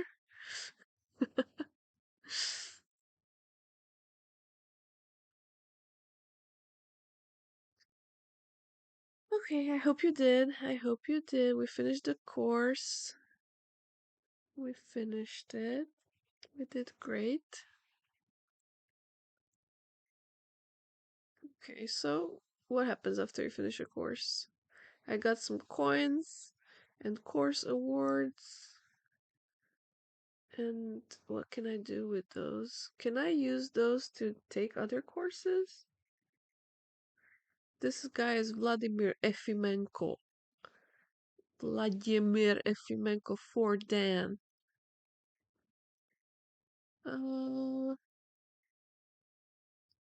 So in the store, what can you do?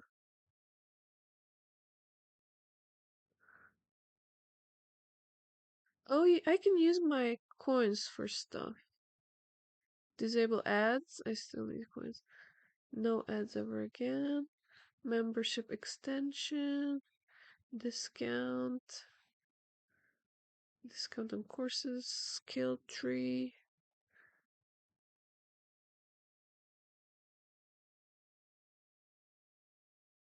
Hmm. Okay, so you can use these coins for stuff. And then go premium. How much is it?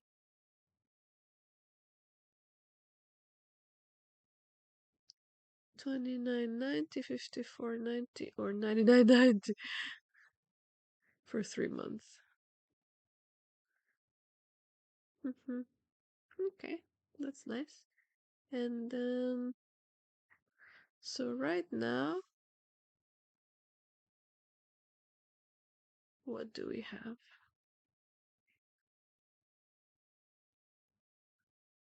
Middle game is my strength. Okay.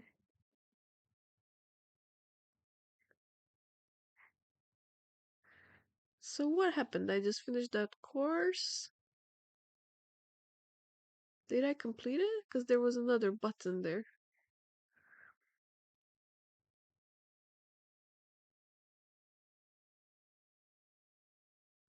Oh, there are more interactive courses. Matthew McKee and others. Yeah, I like this website, but I wanna.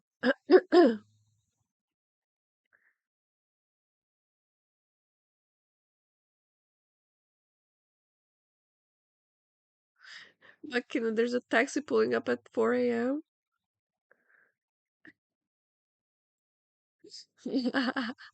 Every Saturday night.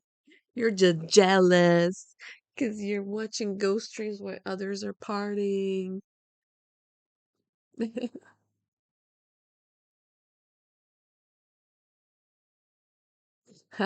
Exploding AK clap. Thank you. Thank you. There is a clapping emoji here. This one. The Mickey Mouse hands.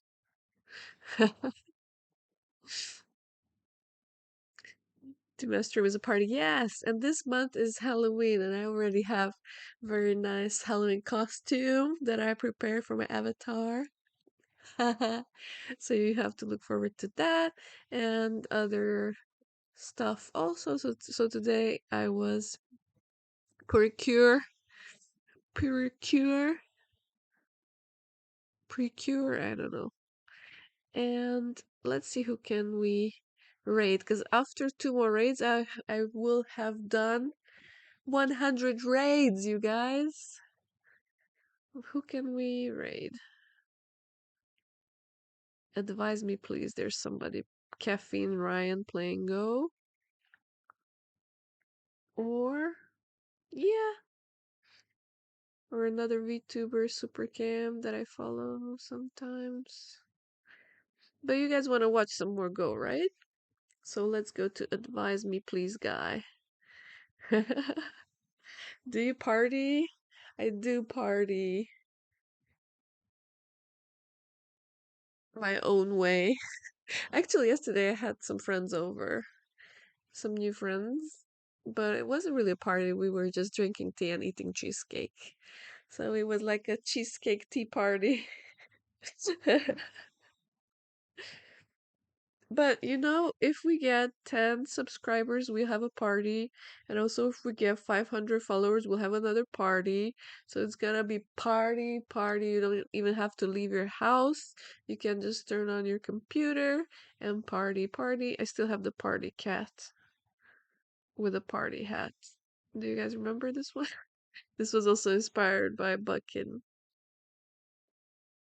And I have these new subscriber tier logos, badges, and of course I have been I have been subscribed to myself for more than a year because I'm doing this stream for more than a year. So if you are more than a year, you get this 1 year badge. And then if you're like 1 month or 2 months, then you have the other badges and so on. Yeah, you can do that. There is a place where you can put badges. for subscribers. Or what do you mean by that?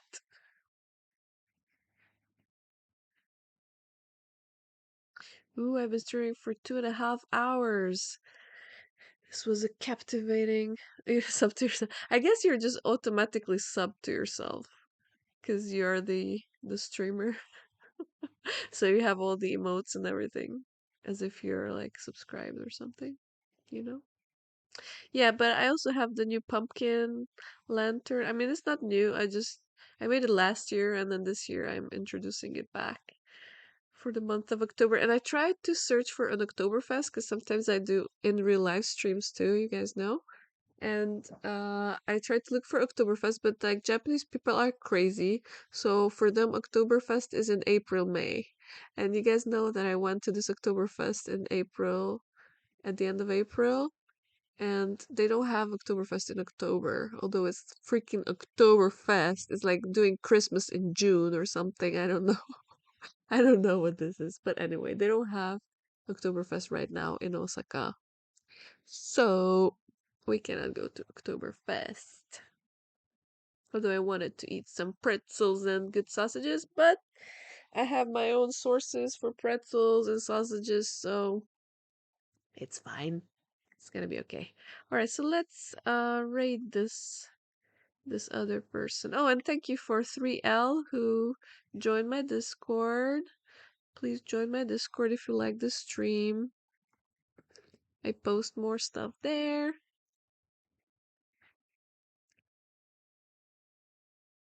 And rating time. Caffeine Ryan. Okay, let's see what this Caffeine Ryan is doing.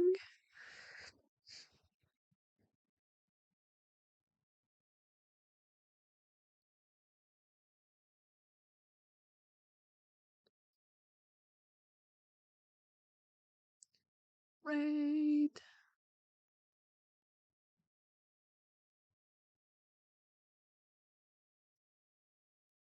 Caffeine Ryan. He's gonna be so happy because only one person is watching. Alright. See you guys next time. Tomorrow is a day off, but I'm going to this festival thing where I don't think I'm gonna stream because I'm meeting a friend. But yeah, see you next time.